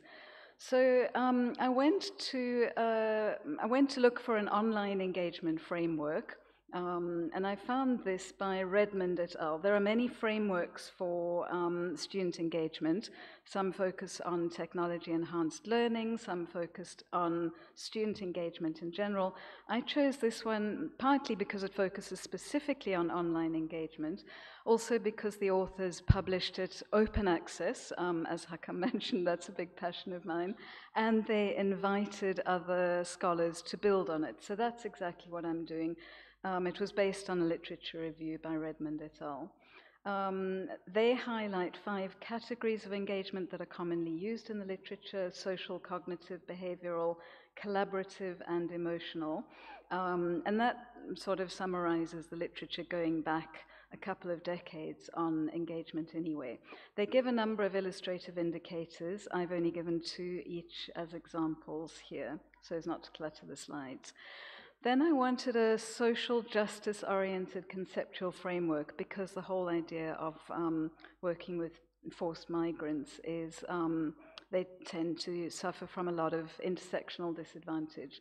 So I went to the capabilities approach, which was originated by Amartya Sen in the 1970s, picked up by Martha Nussbaum, and the basic premise of it is that capabilities are the freedoms that individuals have to do and be what they have reason to value doing and being. And then the functionings are the actual achievement of these beings and doings. Now that might sound like a lot of unnecessary words, but actually getting your head around it opens up a whole lot of ideas, because it really highlights the fact that giving people access to something isn't the same as giving them that thing. So Sen was talking about a welfare context, in democratic societies. In terms of higher education, it says giving people access to higher education is not the same as giving people higher education. So fast forwarding quite a lot now I've written a lot about the capabilities approach. If anyone's interested, you can find it in my blog. Melanie Walker in South Africa took a list that Martha Nussbaum wrote. Nussbaum came up with a list of what she called 10 core capabilities or fundamental entitlements, which everybody should have in order to live a good life. Walker took those 10 capabilities and turned them into a list of 8, using very similar terminology to Nussbaum's, and these are the capabilities that she proposes are required for success in higher education. I'm not going to take you through the list now, because you're going to see some of those capabilities coming up in a moment. Well, there they are. So the capability for educational resilience, emotional health, affiliation and recognition, I've combined 2 into one there, knowledge and imagination. Those are 4 capabilities. Now, if you managed to glance through the previous table I showed you, which was Redmond et al.'s indicators, online engagement elements and indicators, your brain might be doing what my brain was doing when I came across this list and thinking, there's some overlap there. So the overlap that I found, because I understood engagement then. When I started reading the capability literature, I understood engagement as a functioning, as soon as you engage, you are being or doing something right. So there have to be capabilities underlying that engagement. So I said to myself, what are those underlying capabilities? So at this point, I'm hypothesizing that these 4 capabilities are the underlying capabilities for these 4 engagement types. We'll keep coming back to this table, so don't worry if you haven't got it all quite yet. So my research setting now was an online master's degree offered by the University of Leicester, which did the innovative thing of offering sanctuary scholarships. To my knowledge, they were the first in the UK to do this. Dublin City University was way ahead of the game already, and some other universities in Europe. But they offered online sanctuary scholarships to refugees. For a particular program, a master's in history, politics, and international relations. So with that as my setting, I had these questions. What factors facilitate and impede the sanctuary scholars' progression through this online master's degree? How do the sanctuary scholars' descriptions of their online learning map onto Redmond et al.'s framework? And then what capabilities underpin the scholars' enactments of engagement? I've already given you a clue as to where my thinking is there. And then finally, in what ways does engagement really fuel further engagement in this context? So my methodology, very briefly, I obtained ethical approval from both Lancaster and Leicester universities. There's lots and lots to discuss about the ethics of researching with potentially vulnerable communities like forced migrants, and I'm happy to talk about that if you want to. It was a small qualitative case study. I had a convenience sample of 10. Out of approximately 30 who I sent emails to, there were approximately 30 sanctuary scholars enrolled, and the 10 who volunteered are my research participants. I did 2 semi-structured interviews with each of them between July 2019 and October 2021. And I used flexible deductive thematic analysis, which basically means I had predetermined categories when I did my coding, and those categories came from the lists of capabilities that I discussed earlier and Redmond et al.'s framework. And then I was flexible, I added things and changed things as I went along. So a very brief overview of my 10 research participants. You don't have to try and take all this information in, but what I'd like you to see is by the color coding, 5 of them have graduated with their masters already by now. So that's already quite a good statistic, 5 out of 10 graduating in distance learning, online higher education. That doesn't always happen. One called Sami exited after partial completion, and he got a postgraduate certificate. 2, Teresa and Sol, had to exit before Teresa left halfway through Module 1 because she lost her password. I'll just stop it there. She lost her password, could not get back into the system. There's lots I'll tell you if you want to ask me questions about that later. Sol experienced trauma, had to withdraw before starting, and has now reapplied for a sanctuary scholarship. Lily and Julian, these are pseudonyms, by the way. Lily and Julian are still halfway through the program.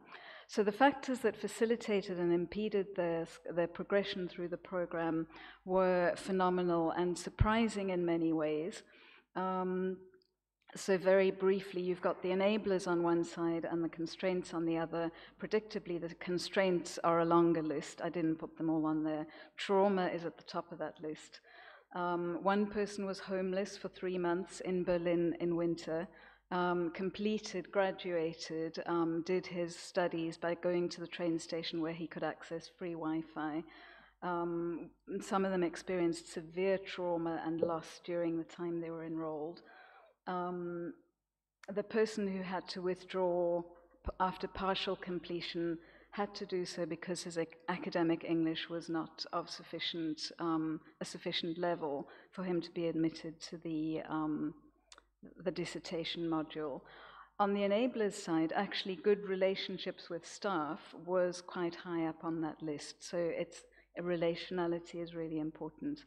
I'll move on a little bit because I'm going to share now how I built up this capabilitarian model of online engagement. So my second question was about how the scholars' descriptions of their online learning mapped onto Redmond et al.'s online engagement framework. So we start with a very simple pie that I've divided into 4: behavioral, cognitive, emotional, and social and collaborative. I've combined into one category. They had in 2 separate categories, but I found in my data, I found it very difficult to separate those out. And one of the social engagement indicators was establishing trust. And my sense was that was at the core of all kinds of social and collaborative engagement. So I combined them into one. I'll give you one brief example of each, and then I'll go back to my hypothesis about the capabilities underlying them. So this was Julian, who lives in a refugee camp in Malawi. He has no electricity at home, no Wi-Fi. He's doing an online master's degree, okay. He goes to the local faith-based education center to use their facilities when he can. He really loved the course on the art of negotiation, and he said what he learned most and what he enjoyed most was he actually learned to be a negotiator. And then he gives examples of how a couple were fighting in their home. Someone called him so that he could listen to them and help them resolve their conflict.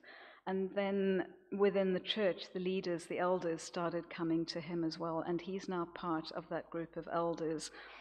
He's in his 30s and quite an esteemed member of the community now. So going back to, for me, that I listed that as behavioral engagement because he was applying knowledge learned in his course.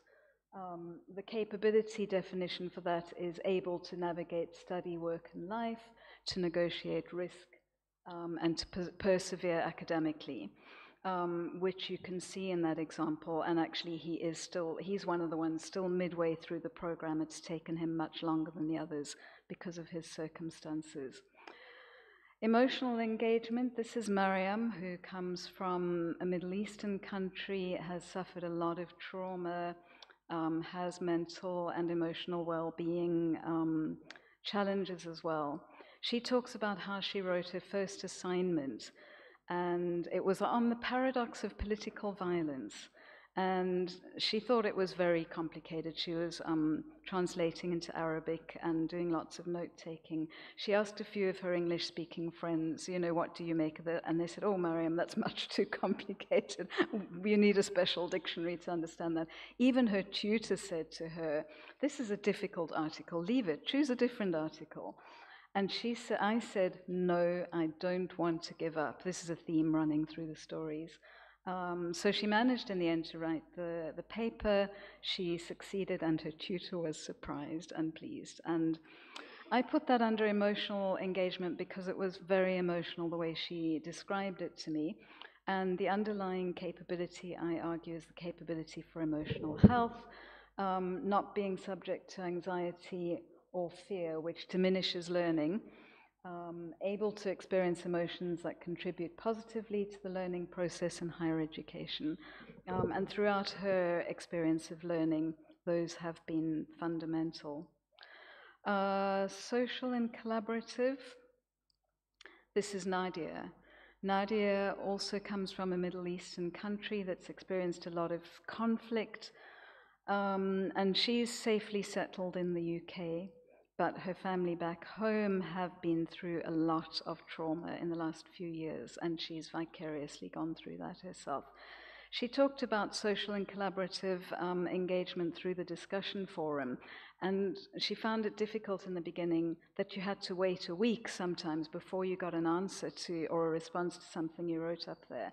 But when you did get an answer, it felt really valuable to her, and she knew that she could always go back to it anytime she wanted to learn. So under social and collaborative, I've called that the capability for affiliation and recognition, and it's the ability to have respect for oneself and for and from others, and to be treated with dignity. This is language coming from Martha Nussbaum, not always the language we hear in higher education discourse, which is why I think there's a real value to bringing in, to being a bit cross-disciplinary about research. I'll skip through Karim's example of cognitive engagement just in the interests of time, but it was about how he's learned to engage, to think critically, and he got all excited telling me he felt like it had become part of his DNA because you actually have to back up your claims when you make a claim.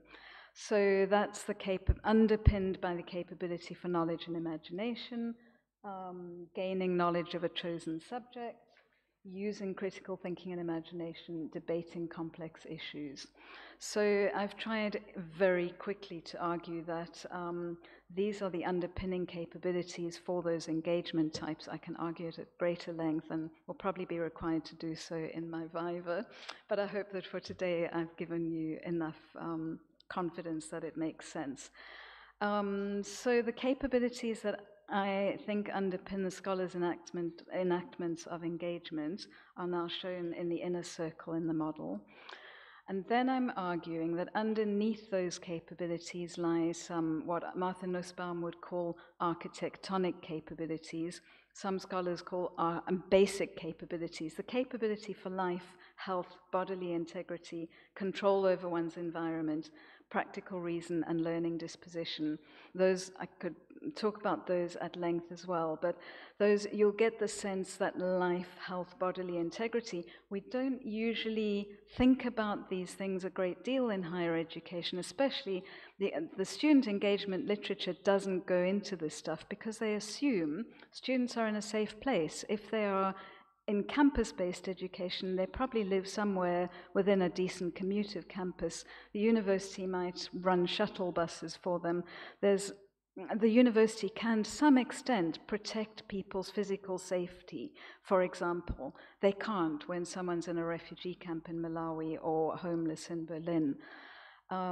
So before you can even engage, or at all times while engaging in those other areas, those basic capabilities need to be in place. And the people who are closest to dropping out or have dropped out it's those capabilities that have compounded intersectionally for them.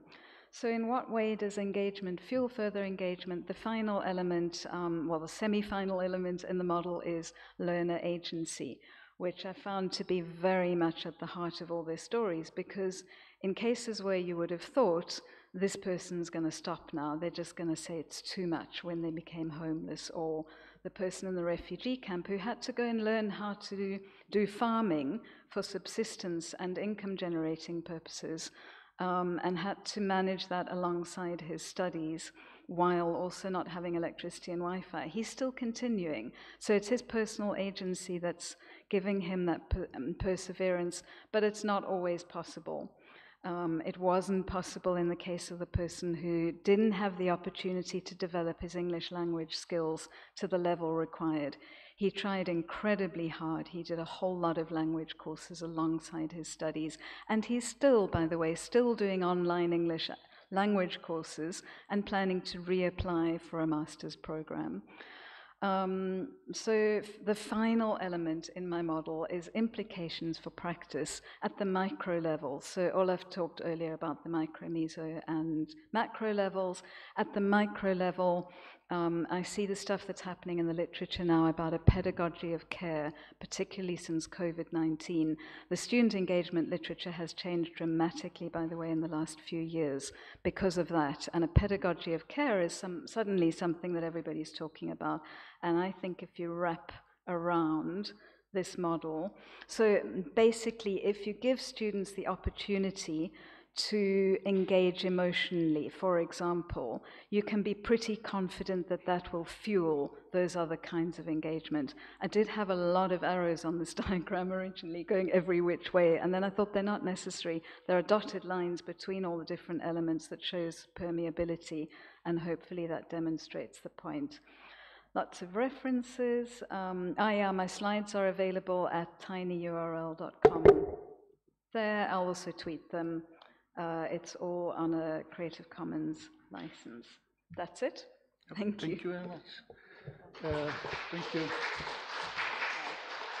Yes, thank you for the time management also. We have 5 minutes for the questions. Any questions for Gabi?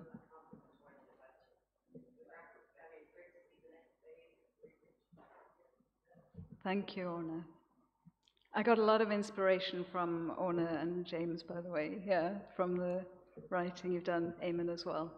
Quite a few people in this room, maybe, yeah. Well, please, you know.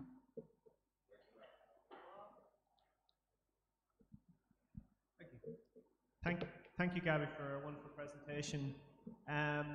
Maybe you touched on this towards the end. It was a kind of burning question I had, but you maybe answered it when you talked about pedagogy of care. But the stories, the testimony of the participants, the learners is inspiring. There's sometimes kind of a deficit thinking that we're helping them or the university's helping them or whatever, but is there some other ways that they're helping us, that they're enriching education for everyone? And maybe it's in what you meant about that, about your care. You could elaborate on that, maybe. Thank you. That's a really good question.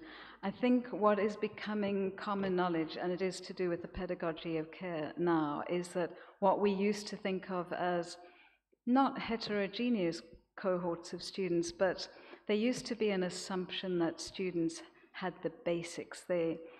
You didn't worry that your students were suffering from severe food insecurity, or that one of them said he was so distracted by worrying about money and how he was going to pay the rent that he would just look at his readings and he couldn't focus, couldn't concentrate.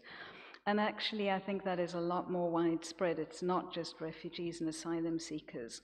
And it just highlights that, you know, our student population does include people who have so many challenges that we haven't catered for.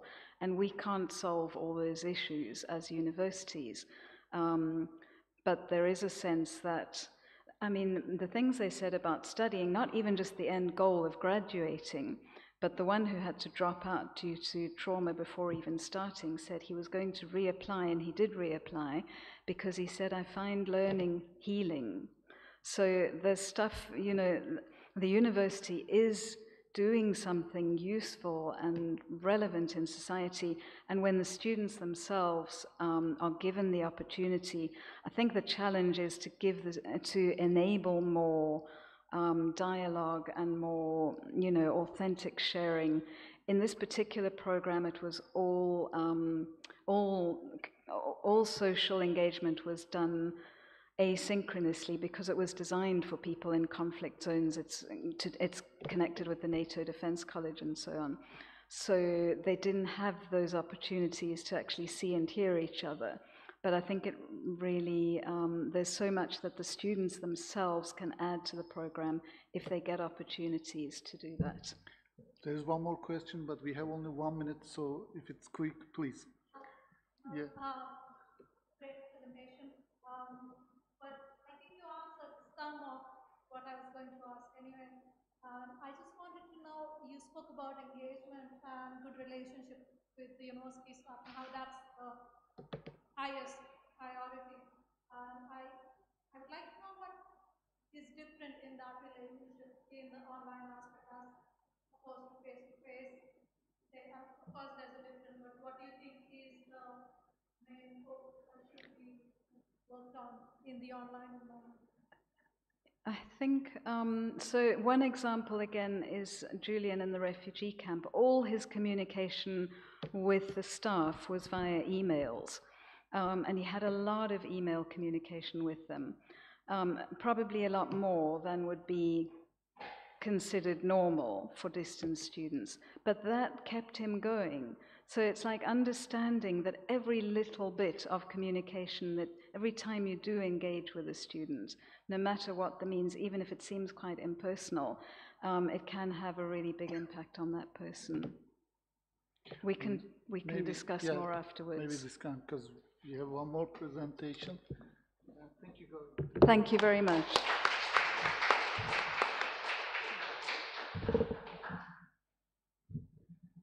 Yes, thank you. We have one more presentation. Actually, we have 3 colleagues from Finland.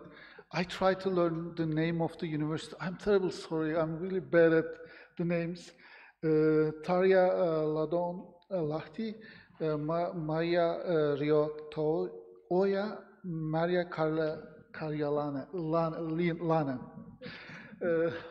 They also present altogether something related to, again, diversity and inclusion, especially during the COVID period, a new type of vulnerable group occurred, those who laid off and are unemployed. So they will share their research regarding those people. But I must say that they are, three colleagues are quite experienced in open education because they are from Open University of their university. So please, thank you.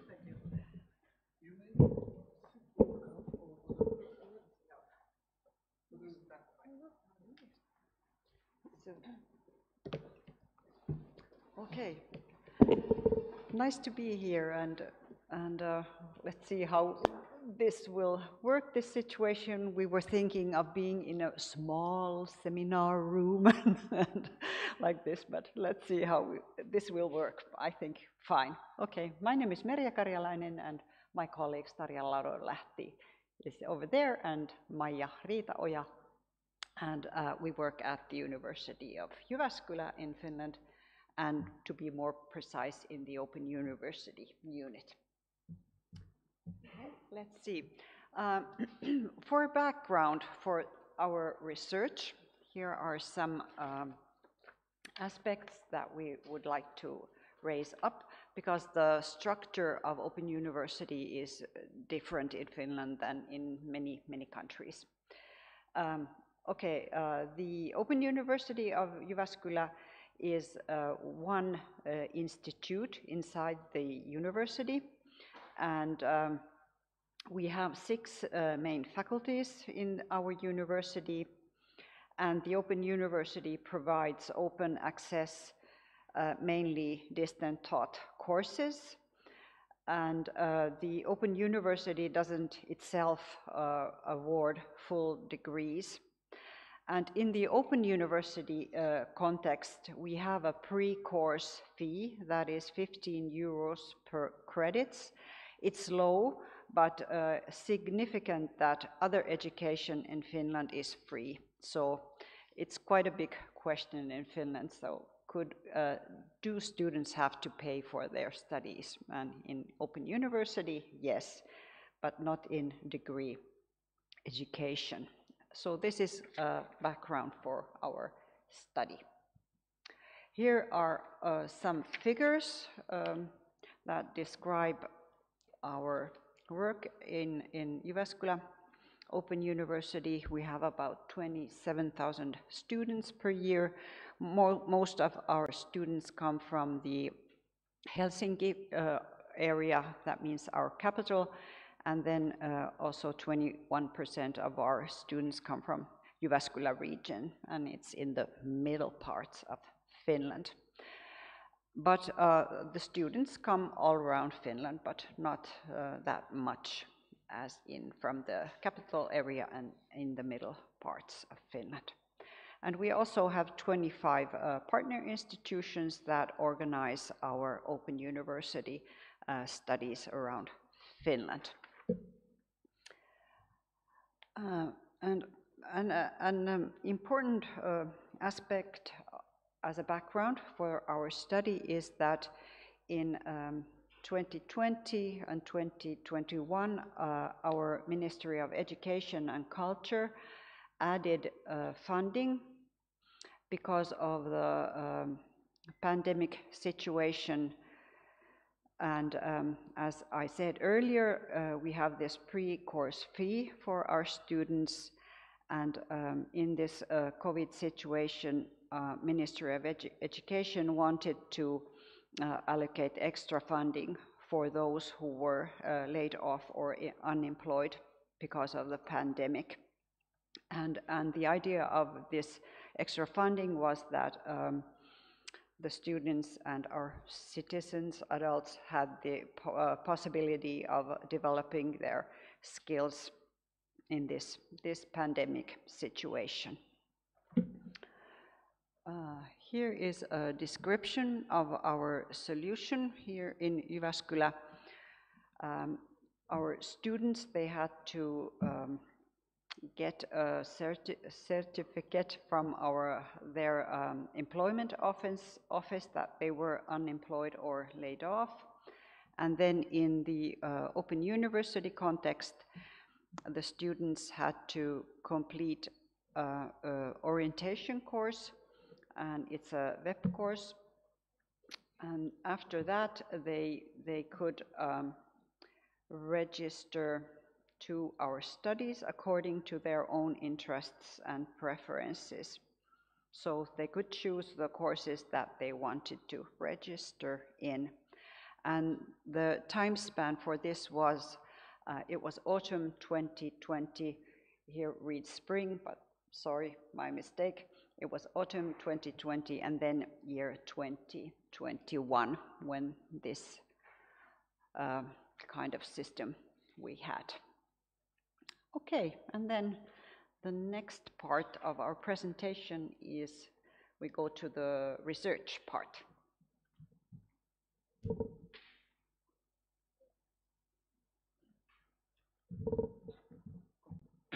Okay, thanks, Merja.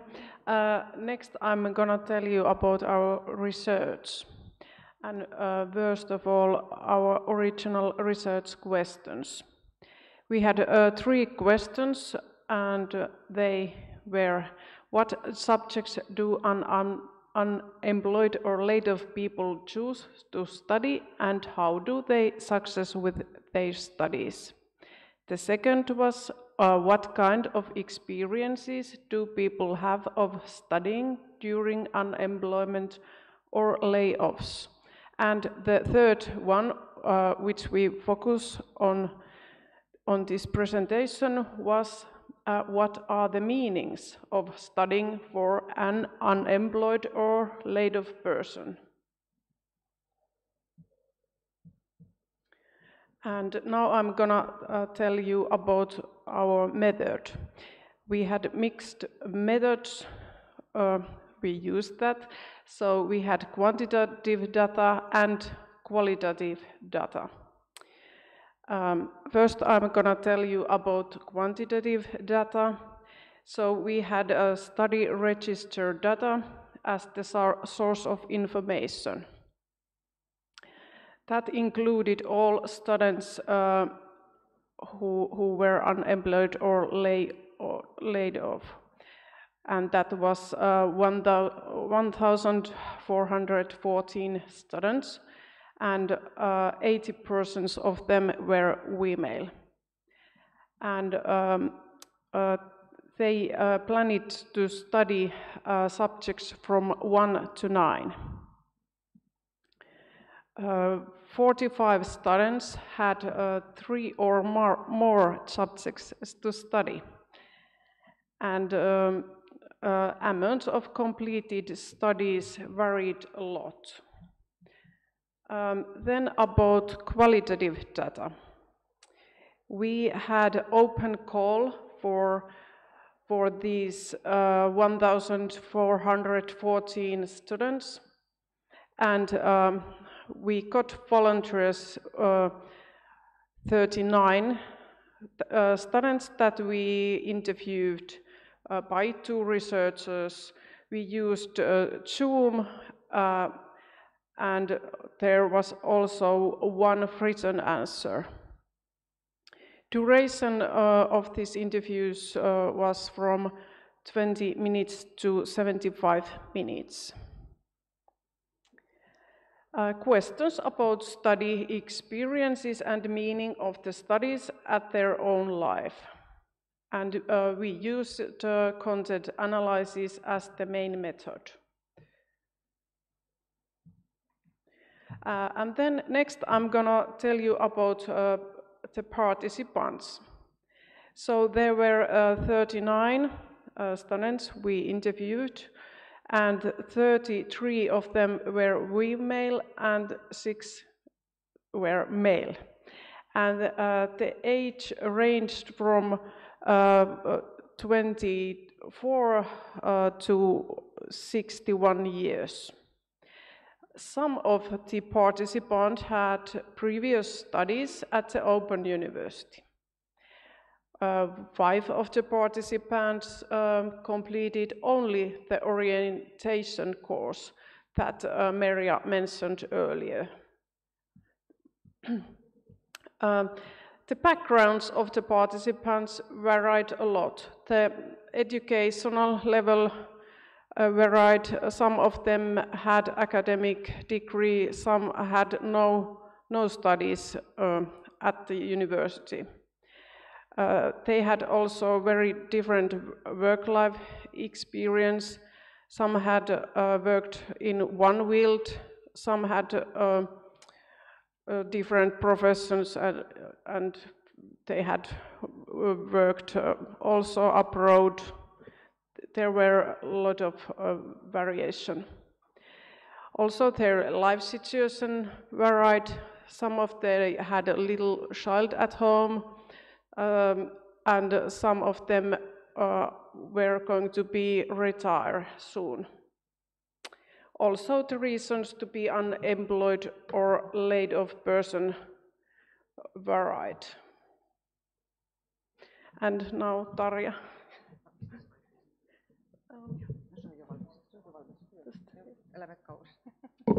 Okay, in the beginning of the interviews, we ask about their motivation.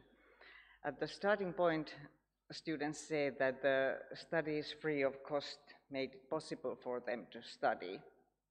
Another important element was flexibility of our studies. Also, a strong motivation was needed because they told us that they made quite a heavy or strong bureaucracy, not at the university, but in employment office. They have to prove how much they have studied or what they have studied and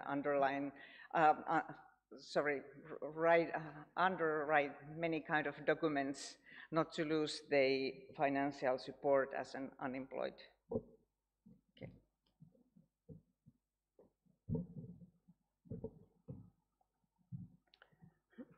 And now I'm gonna tell you about motivational aspects that rose from our interviews.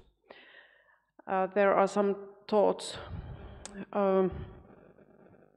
For example, there was a student who wanted to study special education because he had a special needs child at home. So I can study how to support my child. Then there were students who wanted to do part of their degree at Open University. Or there were people who had always wanted to study in university. So the final goal was university degree. Some of the students wanted to get more theoretical knowledge and understanding for work, fresh up expertise, be more qualified, be more expert. So they wanted to confirm and update my expertise. There were also students who wanted to try different field of study because it was free. They, for example, had some nice hobby that they dreamed to become their work someday. So they had like a unique opportunity to learn something totally new. Then some of the interviews wanted to be active while COVID pandemic, keep in work, not drop down, keep able to work. So they needed some activities and challenges for their brains. Some of them had always been interested to study university, and now they had a possibility to try it. Good thing to try, or try to study after a long period. So I can try university study. This offer to study free gave possibility to follow my dreams. I can follow my dreams. And the last one was that because there was time and this studying was free in COVID pandemic, this gave possibilities to finish my studies. So I can continue my previous studies. Okay.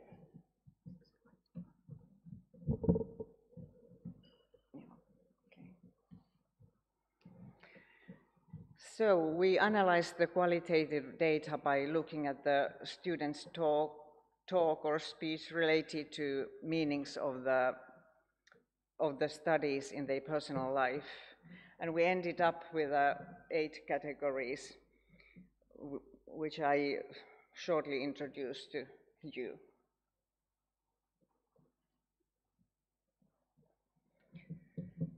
Many of the students said that this possibility was a kind of lottery win or bullseye for them. It helped them to find positive orientation during that not so nice period of pandemic and unemployment.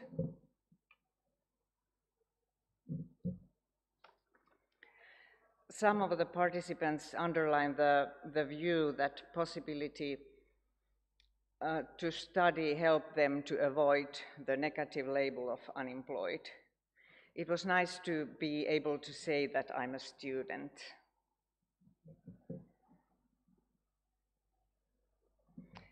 Studies clarified the future plans in many ways. It didn't mean that they had a clear picture what they have a clear picture what they want to do for the rest of their lives or things like that. But somebody found that this is not this is not the right choice for me, or this is not the right field of education for me.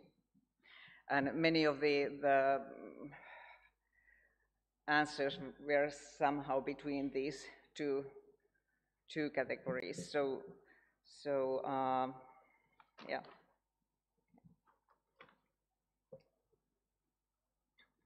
I really made it. I'm so proud of myself. I'm not too old to learn something new.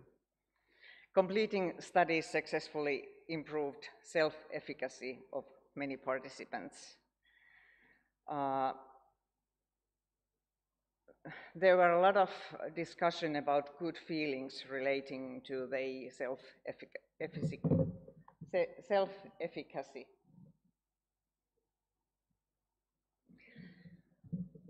Then we all remember that period of lockdown when everything was closed. Participants told that the studies offered important activities and also helped them to schedule their weeks, gave them a kind of structure for the life.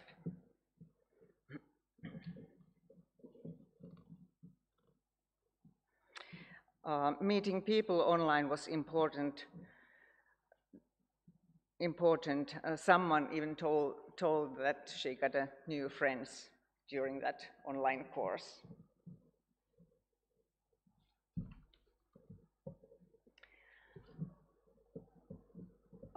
Studying was also seen as an important way to show for employers that one has been active during the period of unemployment. That was mentioned especially when they try to find a new job. They could show their CVs and show that I've been very active and doing things and trying to develop my abilities and so on. And finally, some of the participants described that the studies played a very important role while getting a new job.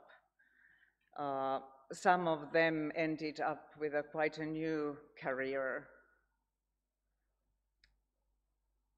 and which was quite surprising for us as researchers, because we were talking about only a couple, not too many courses, only a couple of, not too many, limited amount of courses, let's say so. Then last but not least, some of the participants underlined that studies help them to maintain and reproduce well-being.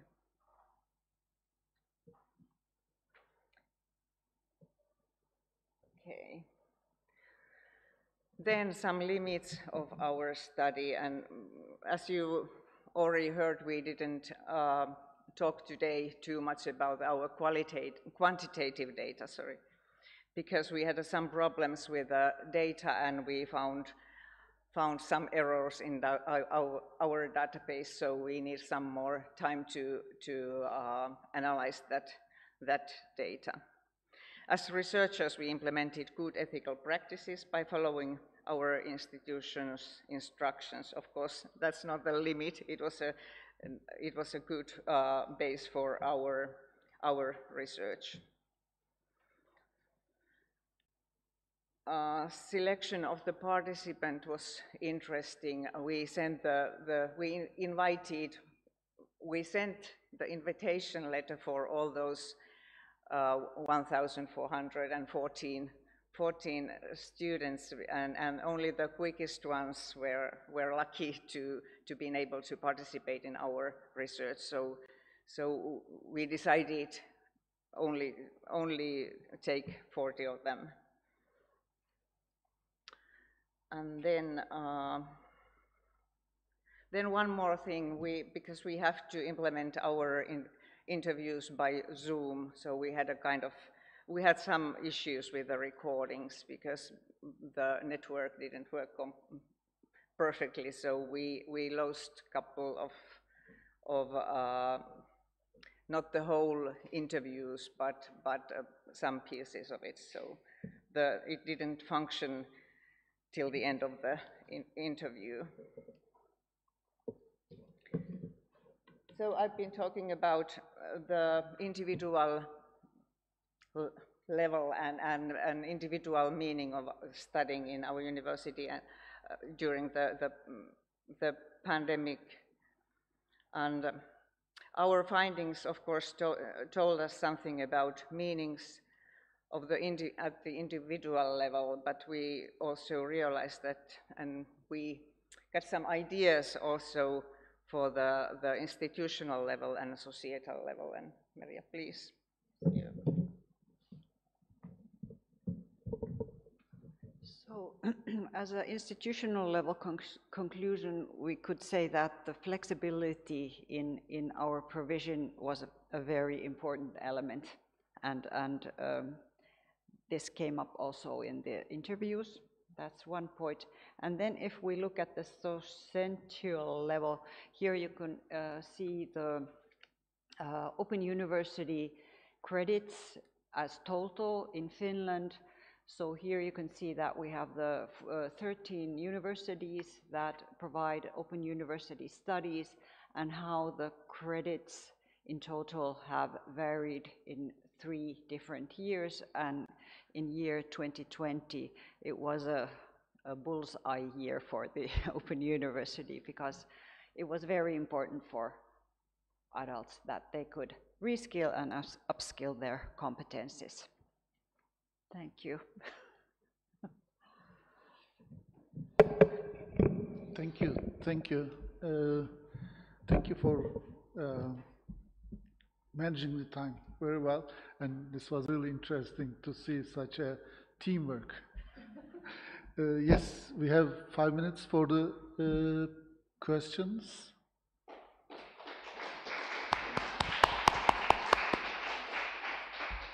Any question? Sure. Go. I was curious about the gender breakdown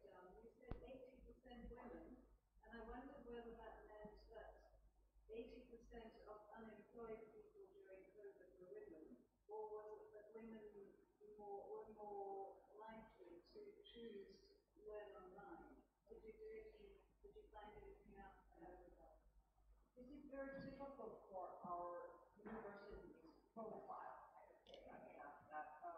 Our tradition is in teacher training, for example, and I could say that 80% of our students regularly are females. So, yeah.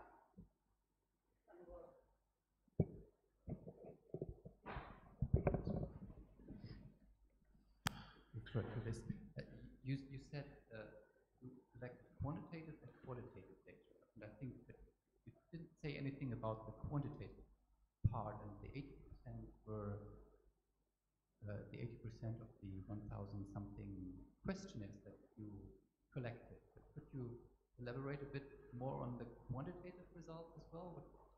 You can talk to microphone, or you can sit and talk to microphone, or there, whatever you want.